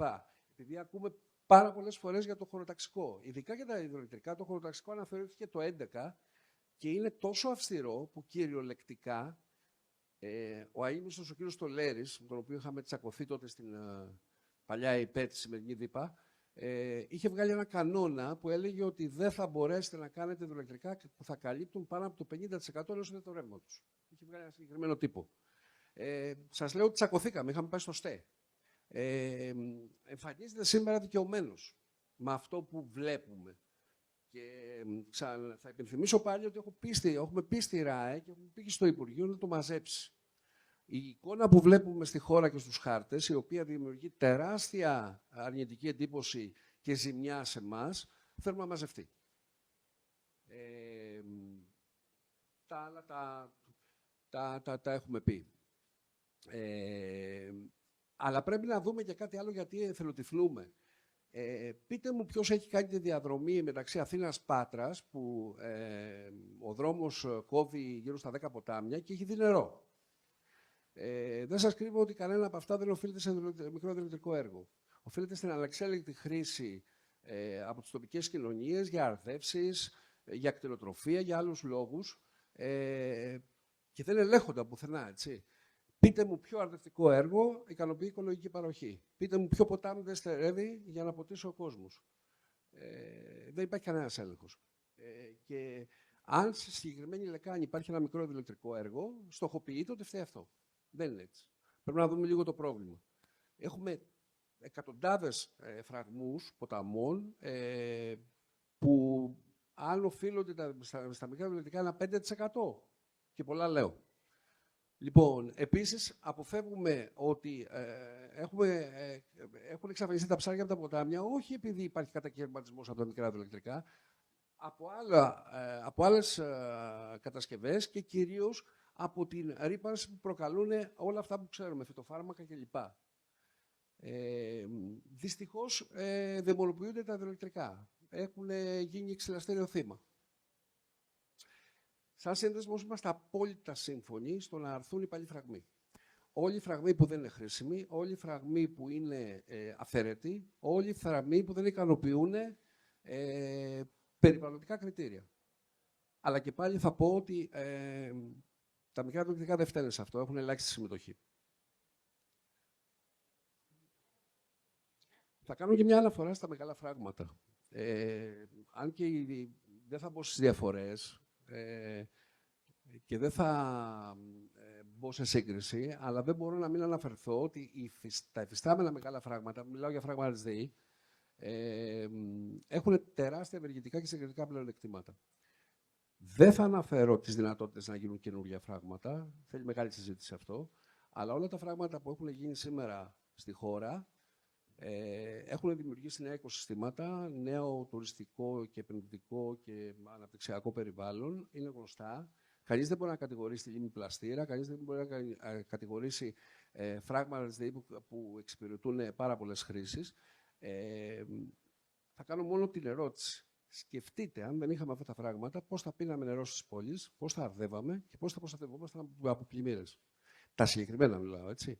Χωρίς να θέλω να τα υποστηρίξω περαιτέρω, νομίζω ότι είναι κάτι το οποίο είναι κοινώς αποδεκτό. Πρόβλημα. Δεν μπορούμε να στοχοποιούμε τα υδροελεκτρικά και να δημιουργούμε οριζόντιες απαγορεύσεις. Δεν γίνεται να βάζουμε οριζόντιες συνθήκες απαγόρευσης για την κατασκευή ενός έργου που θα πρέπει να εξετάζεται ξεχωριστά, να εξετάζονται οι επιπτώσεις του και να αποφασίζει κάποιος αν πρέπει να γίνει ή όχι. Δεν μπορεί μέσω γενικών μελετών, ειδικών περιβαλλοντικών μελετών ή πρωτοβουλειών όπως τα απάτητα βουνά, αλλά και το θέμα του ΑΟ, η οριζόντια απαγόρευση, να δημιουργεί τέτοιους οριζόντιους φραγμούς χωρίς να εξετάζεται η περιβαλλοντική υπόσταση και οι συνθήκες κάθε έργου ξεχωριστά. Αλλιώς καταργούμε την νομοθεσία, καταργούμε το κράτος, καταργούμε το σύνολο της διαδικασίας. Με το οποιοδήποτε επιχείρημα βγάζει μια οριζόντια απαγόρευση, απαγορεύεται να φτιάχνω δρόμους εκεί ή να χτίζω κτίρια εκεί. Είναι αντίστοιχη περίπτωση.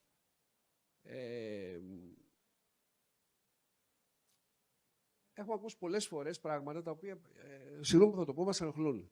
Μας ενοχλούν γιατί ακούγονται ότι το πρόσφατο πόρισμα των Ολλανδών λέει όχι φράγματα, ελεύθερα ποτάμια στη Θεσσαλία. Παραβλέπετε ότι οι Ολλανδοί είπαν για 250 μικροφράγματα, τα οποία φυσικά μπορούν να αξιοποιηθούν πολλαπλώς και ενεργειακά, για να λυθούν οι πλημμύρες. Και αν δεν γίνουν αυτά τα 250 μικροφράγματα, προτείνουν εναλλακτικά 23 φράγματα μεγαλύτερου μεγέθους. Παράλληλα, διατηρούν στον κύριο Ρου πάρα πολλές παρεμβάσεις με φράγματα για να ρυθμίσουν την πλημμύρα. Τι λένε οι Ολλανδοί? Λένε ανοίξτε τα ποτάμια, καθαρίστε τις όχθες, βάλετε περισσότερο μακριά τα αναχώματα για να μπορεί το ποτάμι να φύγει ελεύθερο. Αλλά είναι εντελώς διαφορετικό ότι δεν κάνω κανένα φράγμα. Ορίστε ο χάρτης με την πρόταση των Ολλανδών και τι προτείνουν οι Ολλανδοί? Τα παλιά φράγματα ορεινής υδροδρομίας για την προστασία της Κήτης από διάβρωση. Αυτό είναι πέραν οποιασδήποτε άλλης ρύθμισης για οποιοδήποτε οικολογικό παράγοντα. Όταν φύγει το ποτάμι, φύγει το πρανές, φύγει το χωριό, τι να προστατεύσω? Μιλάμε για ορεινά. Οτιδήποτε μιλάμε για παιδινές ρυθμίσεις είναι εντελώς διαφορετικό, έτσι, να το διαχωρίζουμε. Επίσης, επειδή επισκέφθηκα όλη τη Θεσσαλία μετά τον Ντάνιελ και τον Ιαννό και είδα και έχω και φωτογραφίες ερμάτων πριν και μετά, όπου υπήρχαν φράγματα ορεινής υδρονομίας, το ποτάμι έμεινε εκεί. Οι όχθες μείναν εκεί. Ενώ που δεν υπήρχαν, με συγχωρείτε, τα καταστροφικά αποτελέσματα, η διάβρωση, η διαπλάνηση της Κίτης ήταν τεράστια. Άρα μην παραβλέπουμε ότι, ναι, κάπου χρειάζεται να κάνουμε κατακαιρματισμό της Κίτης για τέτοιους λόγους, όχι για άλλους. Μιλάμε για το κομμάτι του κανονισμού για τα 25.000 χιλιόμετρα. Μιλάμε για ότι πρέπει να αποκαταστήσουμε 25.000 χιλιόμετρα σε όλη την Ευρώπη. Συμφωνούμε καταρχήν επί της αρχής. Τι λέει όμως ο κανονισμός? Πρώτον, οι ανανεώσιμες πηγές εξυπηρετούν υπέρτερο δημόσιο συμφέρον. Δεύτερον, κατά την άρση των φραγμών θα πρέπει να δοθεί προτεραιότητα σε απαρχαιωμένους φραγμούς και κυρίως αυτούς που δεν είναι απαραίτητοι για την παραγωγή ηλεκτρικής ενέργειας. Τρίτον, θα πρέπει να λαμβάνεται υπόψη δυνατότητα καινούριων έργων στην αντιμετώπιση κλιματικής και στην αποκατάσταση της φύσης και ότι πρέπει πρώτα απ' όλα να κάνουμε απογραφή, να εγκριθεί κανονισμός στην Ευρωπαϊκή Ένωση, να βάλουμε ένα πρόγραμμα. Όλα καλά. Συμφωνούμε. Άρα, δεν μπορώ να ακούσω ως επιχείρημα μην κάνεις ένα καινούργιο ηλεκτρικό γιατί πρέπει να ικανοποιήσω το στόχο των 25.000 χιλιόμετρων. Τη στιγμή που υπάρχουν εκατοντάδες χιλιόμετρα, χιλιάδες χιλιόμετρα στη χώρα μας, με απαρχαιωμένους φραγμούς, με άχρηστους φραγμούς, πρέπει να αντιμετωπιστούν και να φύγουν. Και σε αυτό είμαστε μαζί, είμαστε σύμφωνοι. Το έχουμε αντιμετωπίσει πάρα πολλές φορές και είμαστε απολύτως σύμφωνοι. Λοιπόν, και δεν μπορούν να στοχοποιούνται οι νέες εγκαταστάσεις ΑΠΕ. Πόσο μάλλον όταν αυτές οι νέες εγκαταστάσεις ΑΠΕ είναι περιορισμένου μετρήσιμου μεγέθους. Δεν μιλάμε για τα νούμερα που εμφανίζονται, 500.000 έργα. Λοιπόν, απ' την άλλη, 25.000 χιλιόμετρα, τι ποσοστό αναλογεί στην Ελλάδα? Μιλάμε ότι αν έχουμε 27 κράτη-μέλη, να πούμε ότι 500.000 χιλιόμετρα αναλογούν. 500.000 χιλιόμετρα, αν γίνει ένα σοβαρό πρόγραμμα σε κάποια μεγάλα ποτάμια, το μαζεύεις πολύ γρήγορα. Άρα, ειδικά ξαναλέω, επειδή είδα τη μελέτη για το Σαραντάπορο που λέτε ότι μπορούν να μαζευτούν 400 χιλιόμετρα, μόνο Σαραντάπορο 400. Αν βάλουμε και άλλα 3-4 ποτάμια, έχουμε πιάσει τους στόχους που θα πρέπει να έχει η χώρα όσον αφορά την οδηγία. Λοιπόν, γιατί να στοχοποιούνται τα μικρά υδροηλεκτρικά? Απ' την άλλη, έχουμε τις άλλες οδηγίες. Δεν θα μπω σε λεπτομέρειες, τις ξέρετε πάρα πολύ καλά. Είναι η οδηγία για την επιτάχυνση της ανάπτυξης ανανεώσιμης ενέργειας και η προώθηση της χρήσης ενέργειας από ανανεώσιμες πηγές, που δίνουν συγκεκριμένες προθεσμίες αδειοδότησης, σιωπηρή έγκριση για περιοχές επιτάχυνσης που θα καθοριστούν, απλή διαδικασία περιβαλλοντικής αντιμετώπισης και αντιμετώπισης πληθυσμών εκτός περιοχών επιτάχυνσης. Αυτό αφορά τη Natura. Αναδεικνύεται το υπέρτερο δημόσιο συμφέρον, το οποίο ακόμα και σε περιοχές Natura υπερτερεί κάποιων συγκεκριμένων ορίων. Τα ξέρετε ότι αν δεν φύγει το πληθυσμός ή αν δεν υπάρχει εναλλακτική λύση κλπ. Όλα αυτά τα παραβλέπουμε. Δηλαδή, δεν θα έπρεπε όταν κάνουμε νομοθεσία και θεσπίζουμε να κοιτάμε το σύνολο των οδηγιών και το τι λένε? Θα πάω στην απόφαση για τον ΑΟ. Αναλογίζομαι και καταλαβαίνω ότι ποια είναι η πρόθεση. Η πρόθεση είναι να κάνουμε μια προστασία, να κάνουμε ένα πάρκο, το οποίο είναι και διασυνοριακό, μετράει πάρα πολύ αυτό, και το οποίο δεν θέλουμε να το κάνουμε 1000 κομμάτια. Το αντιλαμβάνομαι και συμφωνώ. Δεν θα πρέπει όμως αυτό να έχει γίνει πρώτον, να είναι συμβατό με τα σχέδια λεκανών απορροής. Είναι. Να έχει γίνει μια δημόσια διαβούλευση, να ρωτηθούν δήμοι, κοινότητες, διάφοροι, να πούνε τη γνώμη τους. Θεσπίζονται κριτήρια που βάζουν αυστηρότερα κριτήρια στον κύριο Νου του Σαραντάπορου, χαμηλά, σε σχέση με τις ορεινές περιοχές που είναι και Natura. Έχουμε κατευθύνσει ευρωπαϊκών οδηγιών. Τις στηρίσαμε.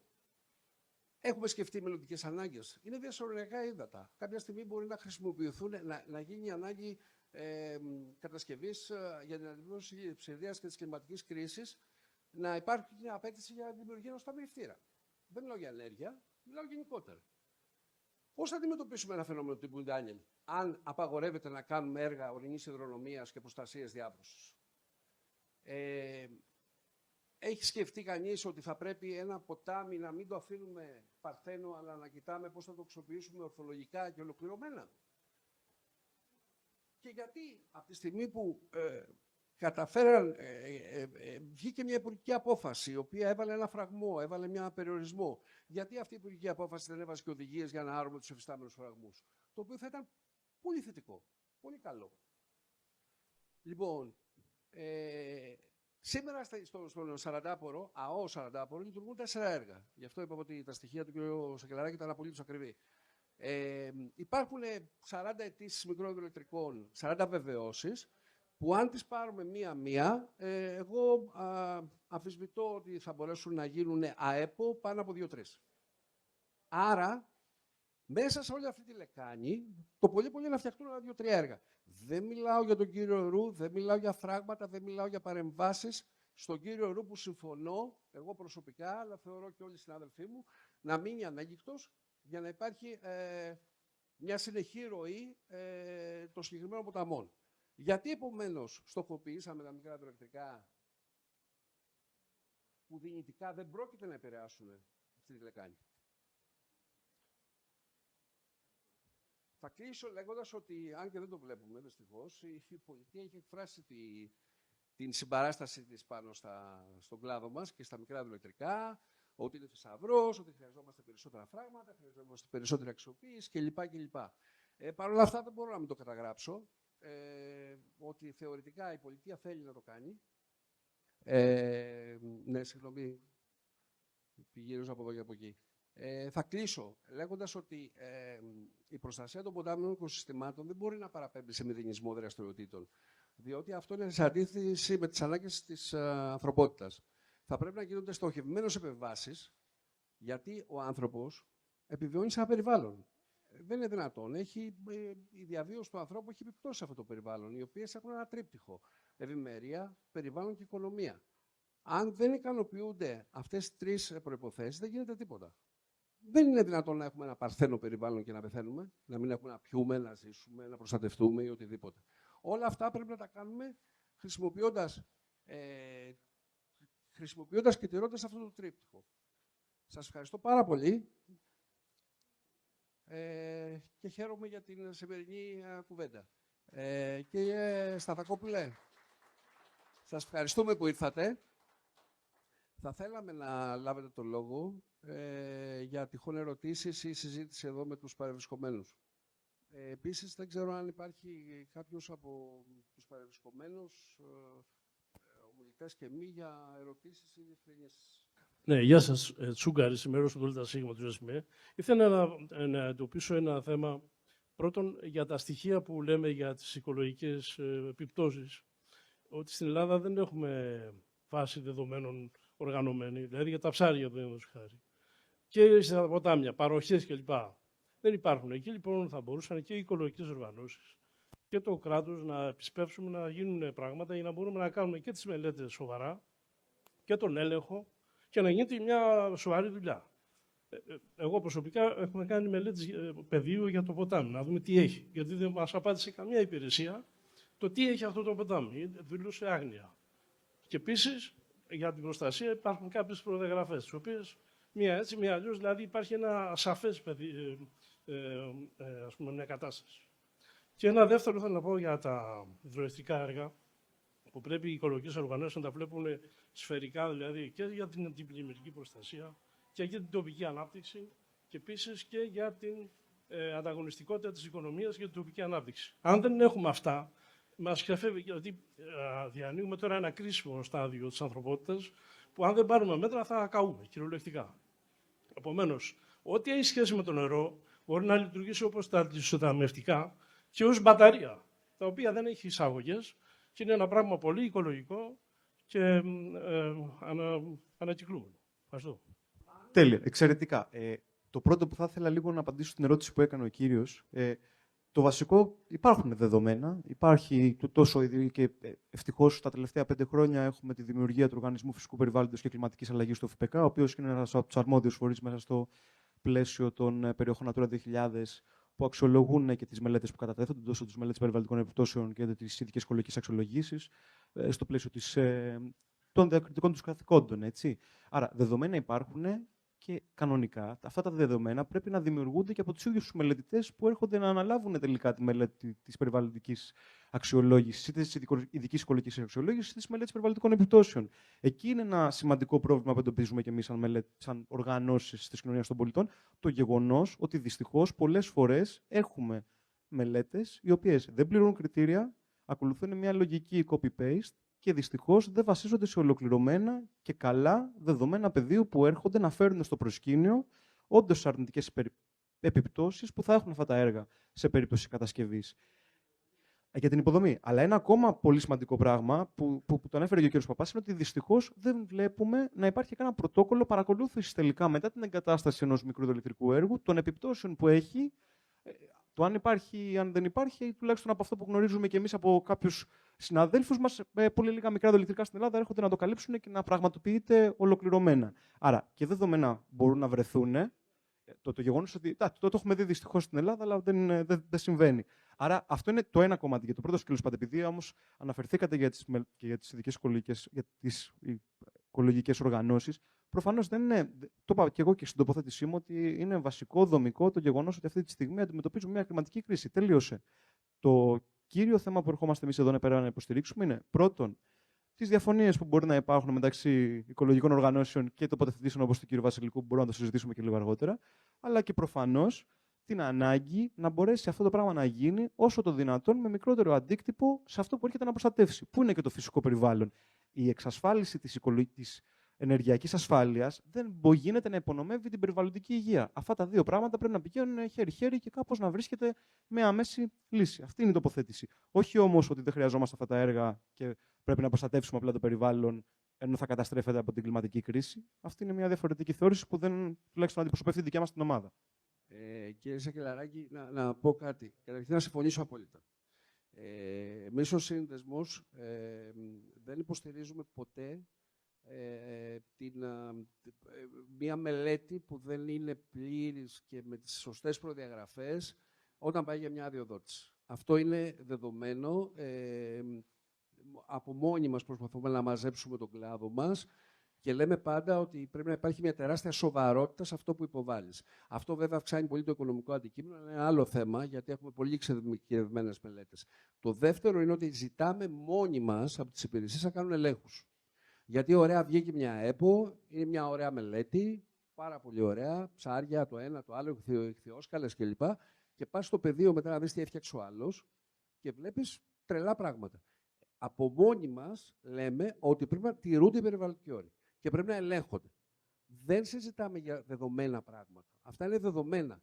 Δεν θέλουμε ούτε να παραβλέπουμε αυτά, δηλαδή πήρες μια αδειοδότηση και έχεις κάποιους όρους. Πρέπει να παρακολουθείς τα οικολογικά θέματα, τα ψάρια κάθε χρόνια.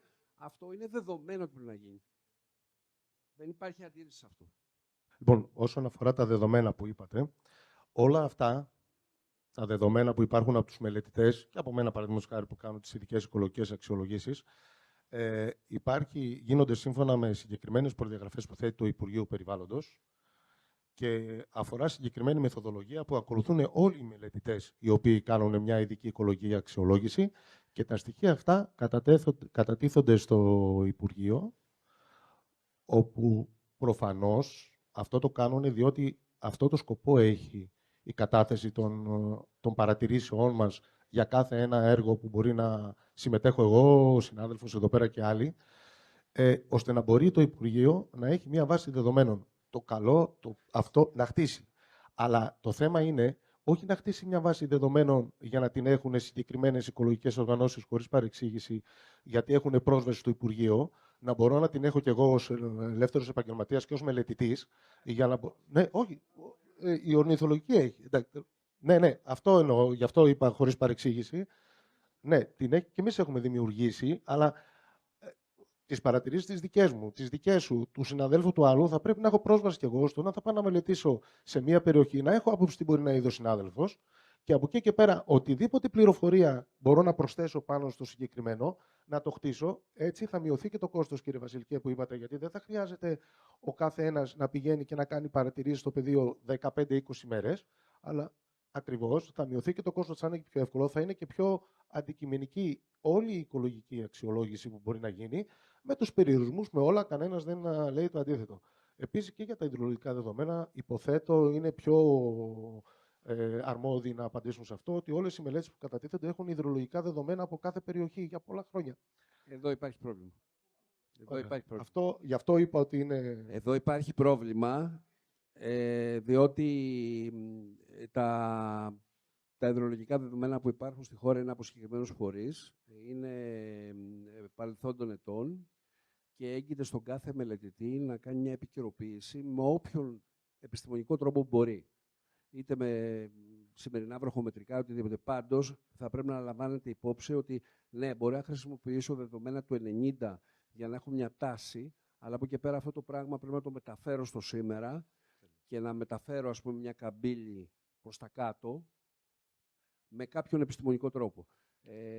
Απ' την άλλη, δεν μπορεί κάποιος που θέλει να κάνει μια επέμβαση σε ένα υδατόρευμα να μετράει 10 χρόνια για να την κάνει. Δεν γίνεται αυτό.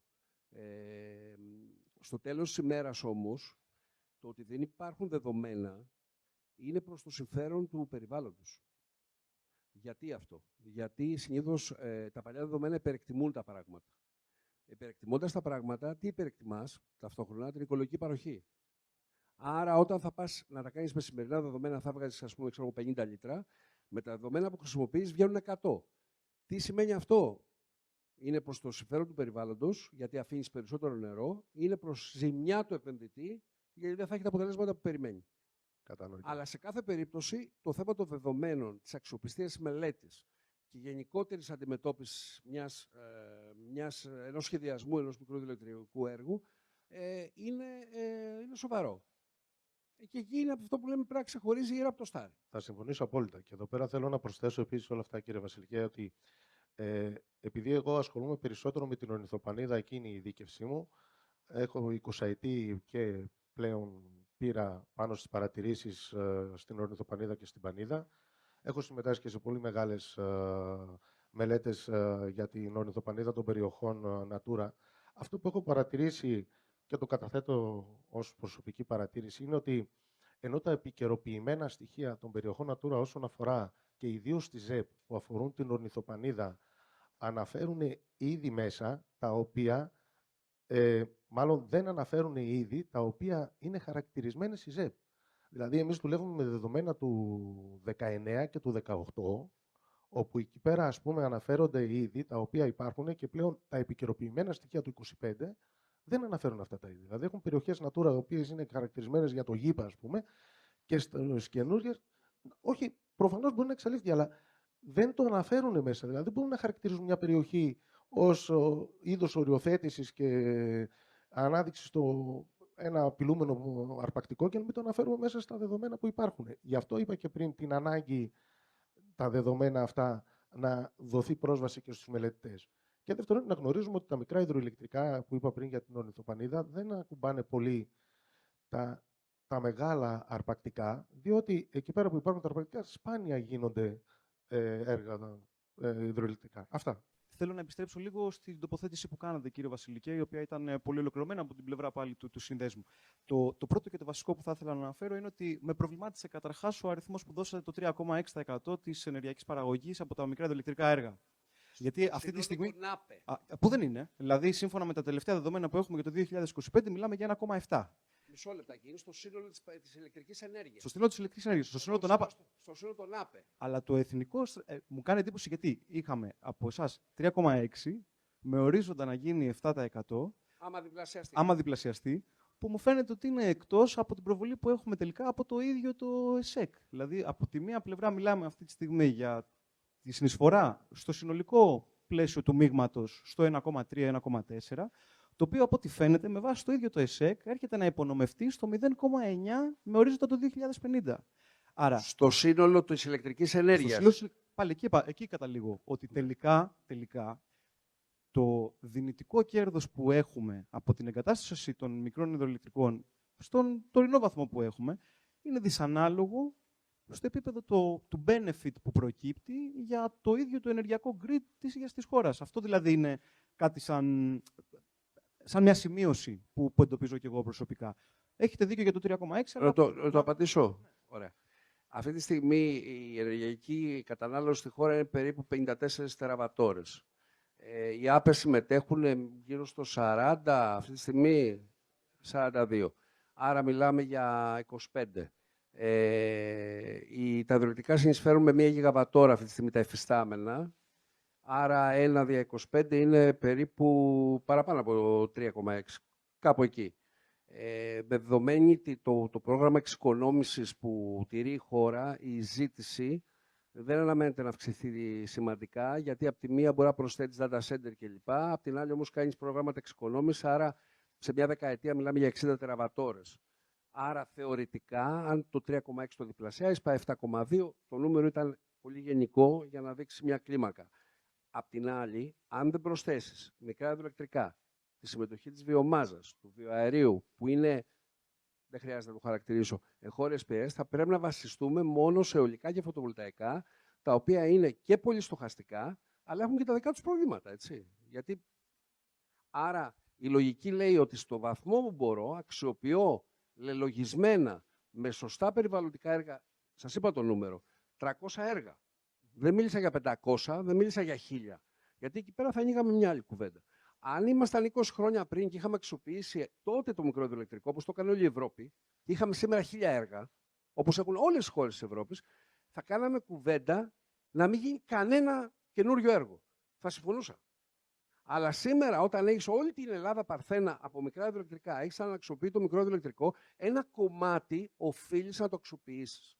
Και κυρίως με έργα πολλαπλής χρήσης. Δεν θα κάνεις ένα υδροελεκτρικό. Τα μισά μας έργα ικανοποιούν τουλάχιστον η άρδευση ή η πυρόσβεση ή η ίδρυυση. Τουλάχιστον τα μισά. Αυτή είναι η λογική. Δεν μαξιμαλίζουμε, δεν μινιμαλίζουμε.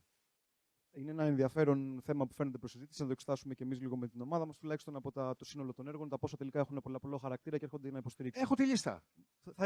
Να τη μοιραστούμε τότε μέσω αλληλογραφίας. Γιατί και εγώ έχω μια έντονη σημείωση, χωρίς να είμαι μηχανικός. Βέβαια, έχω από πίσω μου μια μηχανικό με 2 μεταπτυχιακά, που νομίζω ότι η πλειοψηφία των έργων που γίνονται για τα μικρά υδροελεκτρικά δεν έρχονται να υποστηρίξουν, παραδείγματος χάρη, έναν αντιπλημμυρικό χαρακτήρα. Εκεί πέρα υπάρχει πάλι όχι μια αντιπλημμυρικό, ιδρυυτικό και αρδευτικό στην παρούσα φάση. Στην παρούσα, γιατί το αναφέρατε όταν θα πας να φτιάξεις τη Θεσσαλία 150 και 250 φράγματα, μην το πιάσουμε αυτό. Μικροφράγματα, μην το πιάσουμε. Θα τα αξιοποιήσεις και ενεργειακά. Είναι κρίμα να μην το κάνεις. Το καταλαβαίνω. Ωραία. Να έρθω κι εγώ σε κάτι άλλο πολύ σημαντικό όμως που φέρατε και εσείς στη συζήτηση. Καταρχάς, επειδή μοιραστήκαμε και το ίδιο πάνελ, να πω ότι όσο αφορά τουλάχιστον τη δικιά μας την οργάνωση, είναι μια λογική στρατηγική η δημιουργία ζωνών αποκλεισμού. Προσωπικά και σαν Μεσογειακό Ινστιτούτο για τη Φύση και τον Άνθρωπο και σαν Φάνικος Ακυλαράκης, να πω ότι το κόνσεπτ των απάτων βουνών με βρίσκει απόλυτα σύμφωνο, ότι είναι μια λογική η οποία έρχεται να κάνει, να προστατεύσει ουσιαστικά τις τελευταίες κουκίδες στον ελληνικό χάρτη, οι οποίες δεν έχουν αυτό που λέμε fragmentation. Δεν έχουν δηλαδή την ανθρώπινη παρέμβαση μέσα από την κατασκευή δρόμων. Το να προτεραιοποιηθεί, και δεν προτεραιοποιείται, δηλαδή από την κυβέρνηση της Νέας Δημοκρατίας, από το κυβερνών κόμμα έχει προτεραιοποιηθεί, με 2 διαφορετικούς υφυπουργούς όταν ήταν. Δηλαδή και ο κύριος Παπασπύρου ανακοίνωνε από τις προάλλες για τη δημιουργία νέων απατητών βουνών. Στην Πρέσπα έχει γίνει και με τον κύριο Αμυρά όταν ήταν υφυπουργός περιβάλλοντος. Άρα το ίδιο ακριβώς πλαίσιο, απλά να πω κι εγώ ότι θεωρώ, επειδή το αναφέρατε κι εσείς, ότι θα έπρεπε να ακολουθηθεί τουλάχιστον και για την προστασία των ποταμών. Προφανώς, όχι με έναν οριζόντιο χαρακτήρα σε όλη την οροσειρά της Πίνδου, αλλά κάποιες περιοχές να αποτελούν περιοχές εξέλιξης εξαίρεσης, επειδή εξυπηρετούν και προστατεύουν κάποια συγκεκριμένα περιβαλλοντικά χαρακτηριστικά. Όπως είναι η ανάγκη της διασφύλαξης του παρθένου χαρακτήρα κάποιων περιοχών. Εκεί βρίσκομαι κι εγώ απέναντι σε αυτό που λέτε κι εσείς. Η δική μου κατανόηση της περιβαλλοντικής διαχείρισης δεν είναι με ένα δίπολο ή ανάπτυξη ή να έχουμε περιοχές οι οποίες θα είναι απλά παρθένες. Μέσα από το παρθένο χαρακτήρα κάποιων περιοχών μπορεί να μην εξυπηρετούν δυνητικά, επενδυτικά τις ανάγκες του ενεργειακού πλαισίου, αλλά μπορεί να έχουν άλλες ευκαιρίες για τις τοπικές κοινότητες, όπως είναι ο οικοτουρισμός κτλ. Άρα, είναι ζωτικό να το φέρουμε και αυτό στο προσκήνιο και να έχουμε μικρές περιοχές, όπως είναι ο Σαραντάπορος, γιατί δεν είναι όλος ο ΑΟΣ, έτσι όπως μπορεί να μπερδευτήκαν οι παρευρισκόμενοι σήμερα. Είναι μια μικρή περιοχή 600 τετραγωνικών χιλιόμετρων, η οποία έρχεται να πει τι, να προστατεύσουμε έναν από τους τελευταίους ελεύθερους ποταμούς ελεύθερης ροής. Και με βάση δεδομένα που έχουμε και από το Μεσογειακό Ινστιτούτο για τη Φύση των Άνθρωπο, τον ποταμό με την καλύτερη ποιότητα υδάτων, τον πιο παρθένο, πραγματικά παρθένο ποταμό που έχουμε στη χώρα. Και το λέει και το ΕΛΚΕΘΕ, δεν το λέει πάλι μόνο ο οργανισμός.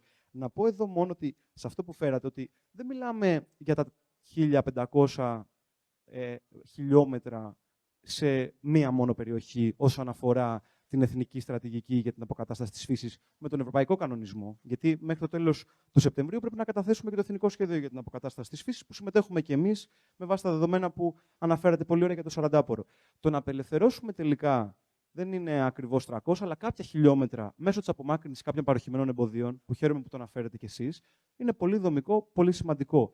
Αλλά η λογική πίσω από αυτόν τον κανονισμό δεν έρχεται να πιάσει απλά έναν απλό αριθμό. Έρχεται να αναδείξει την αναγκαιότητα αποκατάστασης της φύσης σε διαφορετικές περιοχές που έχουν έναν υποβαθμισμένο χαρακτήρα, αλλά ταυτόχρονα υψηλή βιοποικιλότητα. Άρα, ναι, μεν 1000 χιλιόμετρα για την Ελλάδα, δεν σημαίνει όμως ότι πάμε σε μια περιοχή να βγάλουμε 15 φράγματα και τελειώσαμε, πιάσαμε απλά έναν αριθμό, όπως θα πιάναμε απλά έναν αριθμό από το 3,6% στο 7%. Έχει μια διαφορετική προσέγγιση πάλι με τα περιβαλλοντικά της χαρακτηριστικά. Και κάτι τελευταίο, ότι είναι πολύ ωραίος ο αριθμός που φέρνετε κι εσείς στο προσκήνιο, ότι όντως τα 130 έργα που έχουμε εμείς τουλάχιστον εντοπίσει στην υπηρετική χώρα, είπατε εσείς 164, φαντάζομαι ότι είναι και του αδιπλού χαρακτήρα και αυτά που περιλαμβάνονται και στην νησιωτική χώρα. Τα 130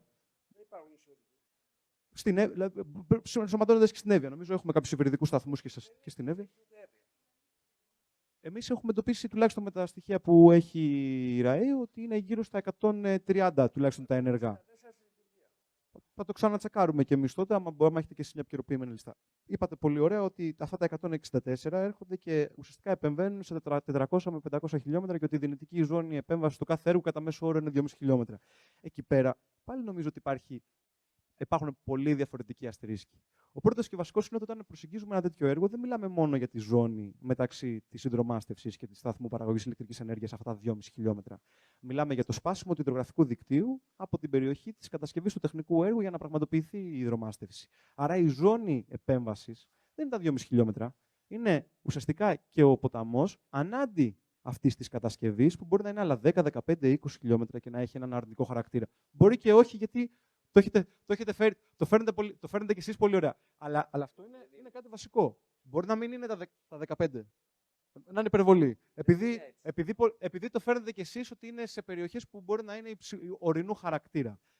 Μία απαραίτητη σημείωση είναι αυτή από τη μία πλευρά. Που νομίζω ότι πάλι και αυτή έχει έναν χαρακτήρα. Αλλά για να ολοκληρώσω τώρα, για να μην μακρηγορώ, χαίρομαι και πάλι που κάνουμε σήμερα αυτή τη συζήτηση και δίνεται αυτή η ευκαιρία και είναι προς τιμήν και του συνδέσμου που μας έδωσε την ευκαιρία να είμαστε εδώ, ότι δεν έρχεται το προστατευόμενο τοπίο και το προστατευόμενο φυσικό σημασμό του 40 να αποκλείσει τη δημιουργία έργων ορεινής υδρονομίας. Απέναντίας, έχει ξεκάθαρο άρθρο μέσα που επιτρέπει την κατασκευή έργων όταν έρχονται να εξυπηρετήσουν τις ανάγκες αντιπλημμυρικής προστασίας της περιοχής. Προφανώς το έχει λάβει υπόψη ο νομοθέτης και δεν έγινε κατά αποκλειστικότητα για την προστασία του φυσικού περιβάλλοντος. Άρα, κάπως καλύπτεται και αυτό το κομμάτι. Αλλά συμφωνούμε ότι διαφωνούμε σε πολλά πράγματα. Γιατί ο όρος λέει απαγορεύεται η δημιουργία φραγμάτων. Δεν έχετε διαβάσει. Δεν έχετε διαβάσει τη ρυθμιστική τότε, γιατί έχει 10 άρθρα μέσα, το οποίο το αναφέρει ρητά. Το αναφέρει πάντως. Είμαι σίγουρος. Άμα δεν με πατάει η μνήμη μου, είναι το άρθρο 2 ή το άρθρο 4. Αλλά σε κάθε περίπτωση υπάρχει μέσα τέτοια ξεκάθαρη ρύθμιση. Να μην μακρηγορώ, έχω φάει ήδη αρκετό χρόνο. Ένα σχόλιο μόνο. Το αν θα αποφασίζουμε μια περιοχή ότι θα την κάνουμε οριζόντιο αποκλεισμό και θα αποφασίζουμε ποιες θα είναι οι χρήσεις που θα έχει, δηλαδή αυτό που μου λέτε ότι δεν απαγορεύεται ο οικοτουρισμός, αυτό είναι πολιτική. Αυτή την πολιτική τη χαράζει το κράτος και όχι περιβαλλοντικές οργανώσεις. Το κράτος τη χάραξε, όχι εμείς. Εντάξει, το κράτος τη χάραξε λανθασμένα. Το Υπουργείο έβγαλε. Λανθασμένα τη χάραξε. Γιατί άμα αρχίσουμε να έχουμε οριζόντιες απαγορεύσεις, εκεί δεν γίνεται τίποτα, εκεί δεν γίνεται τίποτα, κάπου πρέπει να βρούμε πού μπορεί να γίνει κάτι. Αλλά το λέει και η ίδια η νομοθεσία. Δηλαδή, είμαστε κράτος μέλος της Ευρωπαϊκής Ένωσης.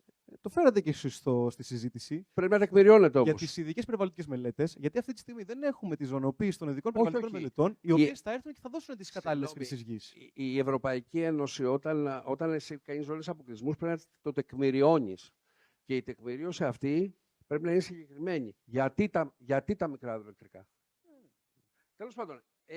Για όλες τις ΑΠΕ περιλαμβάνονται. Οι υπόλοιπες ΑΠΕ επιτρέπονται στη λεκάνη του Σαραντάπορου. Οι υπόλοιπες ΑΠΕ, να σας πω την αλήθεια, περιτρέπονται. Γιατί η προστατευόμενη περιοχή δημιουργήθηκε για την προστασία της ελεύθερης ροής και της ελεύθερης φύσης του ποταμού. Άρα δεν μας πειράζουν οι υπόλοιπες ΑΠΕ. Κοιτάξτε να δείτε. Τώρα αυτό είναι. Έχω πει από την αρχή ότι δεν είμαστε ενάντια στις ανανεώσιμες πηγές ενέργειας. Από την πρώτη μου τοποθέτηση, έτσι. Ωραία. Εντάξει. Αυτό είναι μια αρχή, να μην. Ηλία, ναι, συνέχισε το. Είναι μια αρχή, τουλάχιστον θέσαμε την αντιπαράθεση και είπαμε, ας πούμε, τις απόψεις. Νομίζω ότι μπορούμε να το συνεχίσουμε αυτό για να βρούμε έτσι μια άκρη. Ναι. Να αναφέρω κάτι πολύ σημαντικό, πιστεύω, για όλα τα έργα των ανανεώσιμων πηγών. Το βασικό με τις ανανεώσιμες πηγές ενέργειας είναι ο ενεργειακός πόρος. Δυστυχώς, ο ενεργειακός πόρος είναι σε συγκεκριμένες περιοχές. Είτε είναι αιωλικό δυναμικό, είτε είναι υδρολογικό δυναμικό, είτε είναι ακόμα και βιομάζα βιοαέριου. Δεν μπορούμε να πούμε ότι θα κάνουμε έργα βιοαερίου και βιομάζας σε περιοχή που δεν υπάρχουν αγροτικά υπολείμματα, όπως και δεν μπορούμε να πούμε ότι θα κάνουμε αιωλικά σε μέρη που δεν φυσάει. Αντίστοιχα, πιστεύω, είναι και τα έργα των μικρών υδροελεκτρικών. Δεν μπορούμε να μιλάμε για μικρά υδροελεκτρικά που θα γίνουν σε κάμπους ή σε σημεία που δεν υπάρχει δυναμικό, που δεν υπάρχει δυνατότητα να γίνουν τα έργα. Αν με τους διάφορους το περιβάλλον σίγουρα πρέπει να το προστατεύουμε και πρέπει να το ελέγχουμε. Όμως, άμα είναι να κάνουμε άλλα 300 έργα που να έχουν μια δυναμική ισχύ της τάξης των 500 ΜΒ και τα έργα αυτά παράγουν το 1/10 της ενέργειας που μπορούν να παράξουν γιατί δεν υπάρχει δυναμικό, νομίζω, δηλαδή, αντί να παράξουν, ας πούμε, μία τεραβατόρα, παράξουν 500 ΜΒ, 500 GWh, καταλαβαίνετε, δηλαδή ποσοστό μικρότερο, σημαίνει ότι δεν αξίζουν τα έργα να γίνουν. Δηλαδή, ενεργειακά τα έργα αυτά πρέπει να γίνονται σε σημεία που υπάρχει δυναμικό. Αν γίνονται τα έργα σε σημεία που δεν υπάρχει δυναμικό, νομίζω δεν αξίζει τον κόπο και κανένα επενδυτή δεν πρόκειται να προχωρήσει ποτέ να κάνει το έργο αυτό το οποίο δεν είναι βιώσιμο.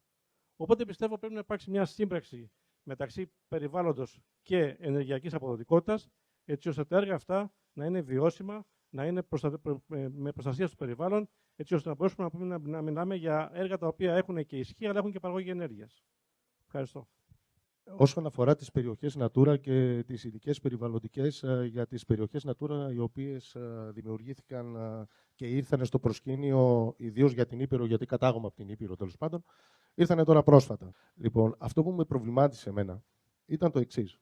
Έχουμε ένα εθνικό πάρκο, το οποίο είναι θεσμοθετημένο με προεδρικά διατάγματα και μιλάω για το πάρκο Βόρειας Πίνδου. Ένα από τα λίγα στην Ελλάδα, δεν διαφωνώ πουθενά.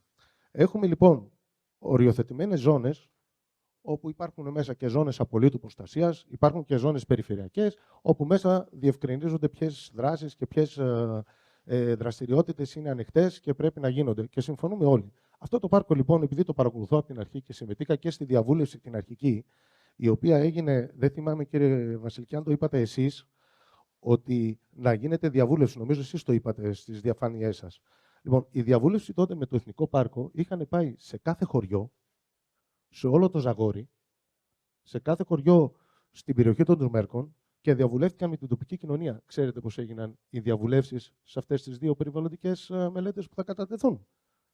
Διαδικτυακά και ήμασταν μέσα 20 άτομα. Από τους 20 ήταν οι άμεσα ενδιαφερόμενοι που ήταν απέναντι και οι οικολογικές οργανώσεις που ήταν υπέρ. Δεν το κατηγορώ αυτό, αλλά θέλω να δείξω ότι δεν υπήρχε συμμετοχή ευρεία, δεν υπήρχε διαβούλευση με τον κάτοικο της περιοχής. Δεν μπορείς να προστατεύσεις κάτι όταν δεν κάνεις φίλο σου, όταν δεν κάνεις σύμμαχό σου, τον κάτοικο, ο οποίος δραστηριοποιείται εκεί πέρα, ο οποίος έχει ανάγκες, οι οποίες από τα γραφεία μας, είτε στην Αθήνα, είτε στα Γιάννενα, είτε οπουδήποτε, δεν μπορούν να το καταλάβουν γιατί το θέτουμε εμείς αυτό. Δεύτερον, μιλάμε για ανανεώσιμες πηγές ενέργειας, μιλάμε ότι συμφωνείτε κι εσείς για τις ανανεώσιμες πηγές ενέργειας. Είναι ένας στόχος που έχει θέσει το ελληνικό κράτος και ερχόμαστε με τις ειδικές περιβαλλοντικές μελέτες από την Αλβανία, από τα σύνορα της Αλβανίας με την Ήπειρο, μέχρι και το Αγρίνιο και απαγορεύει παντού τις ΑΠΕ. Το ξέρετε. Το έχω μελετήσει, το έχω δει, απαγορεύει παντού τις ΑΠΕ. Δηλαδή, ακόμη και στα Τζουμέρκα, για να καταλάβετε, απαγορεύει την οδοποιία, απαγορεύει την ανάπτυξη. Δηλαδή, ένας άνθρωπος ο οποίος έχει μια δραστηριότητα πάνω στα Θοδόριανα, πες ότι έχουμε εκεί πέρα, να σας πω, το εργοστάσιο με τα νερά. Αυτός ο άνθρωπος δεν μπορεί να εξυγχρονιστεί. Αυτό έχει σαν το θα μείνεις. Είναι τρελό αυτό. Ο Δήμος, για ένα δρόμο ο οποίος δεν είναι χαρακτηρισμένος και συνδέει το Βουλγαρέλι με τα Θοδόριανα, εάν εγκριθούν οι περιβαλλοντικές μελέτες ως είναι, δεν μπορεί να το φτιάξει. Δηλαδή, ναι, μένει η προστασία, ναι, όλα, συμφωνούμε, αλλά όμως πρέπει να αφογκραστούμε και λίγο την τοπική κοινωνία. Δεν γίνεται από τα ωραία μας τα γραφεία να βγάζουμε απαγορεύσεις και να μην αφογκραστούμε και λίγο τον κόσμο που ζει εκεί πέρα. Τι ανάγκες έχει? Δηλαδή, μου λέτε τώρα ότι ένα μικρό υδροηλεκτρικό μπορεί να βοηθήσει στην ηλεκτροδότηση ενός χωριού, αλλά λέμε δεν θα το κάνουμε και θα τραβήξουμε γραμμή από τα Γιάννενα να φτάσει μέχρι τα Θοδόριανα. Εγώ έχω δει στις διαβουλεύσεις, συμφωνώ, έχω δει στις διαβουλεύσεις ότι είναι ενάντια όλοι και έχουν ένα copy-paste κείμενο. Εντάξει, όχι, δεν είναι. Ναι, το θέτω το πλαίσιο των τοπικών κοινοτήτων ότι μπαίνουν στη διαβούλευση όταν αφορά για ένα έργο ΑΠΕ που μπορεί να γίνει και είναι όλοι με το ίδιο κείμενο. Αντιγραφή, επικόλληση. Αντιγραφή, επικόλληση. Αυτό εμένα μου δείχνει ότι ο άνθρωπος που το ανεβάζει δεν έχει προσωπική βούληση. Κάποιος του την επιβάλλει. Αυτό μου δείχνει εμένα ως επιστήμονα και ως άνθρωπο ο οποίος είμαι στο περιβάλλον. Ασχολούμαι με το περιβάλλον. Και δεν κατακρίνω ούτε με εχθρός, ούτε με τις οικολογικές οργανώσεις, ούτε με οτιδήποτε άλλο. Αλλά το να γίνεται ένα έργο το οποίο μπορεί να συμβαδίσει με την προστασία δεν είναι κακό. Γιατί να το απαγορέψουμε de facto? Εδώ πέρα έρχομαι και συμφωνώ με τον κύριο Βασιλικό. Αυτά. Το θέμα των τοπικών κοινωνιών είναι ολόκληρη κουβέντα. Απλώς οι τοπικές κοινωνίες στο τελευταίο διάστημα είναι ενάντια σε όλες τις ΑΠ. Και υπάρχουν λόγοι γι' αυτό. Λοιπόν, αλλά δεν είναι θέμα τεχνολογίας. Είναι για άλλους λόγους. Και τους ξέρουμε πάρα πολύ καλά. Να σας ευχαριστήσω όλους. Πιστεύω ότι κάναμε κάτι καλό σήμερα. Ήταν χρήσιμος ο χρόνος. Να ευχαριστήσω τον κύριο Χαραλαμπίδη, τον κύριο Παπά, τον κύριο Σαχλαράκη και όλους εσάς. Νομίζω ότι δεν σπαταλήθηκε ο χρόνος και βγάλαμε κάποια συμπεράσματα. Να είστε καλά. Καλό υπόλοιπο Κυριακής.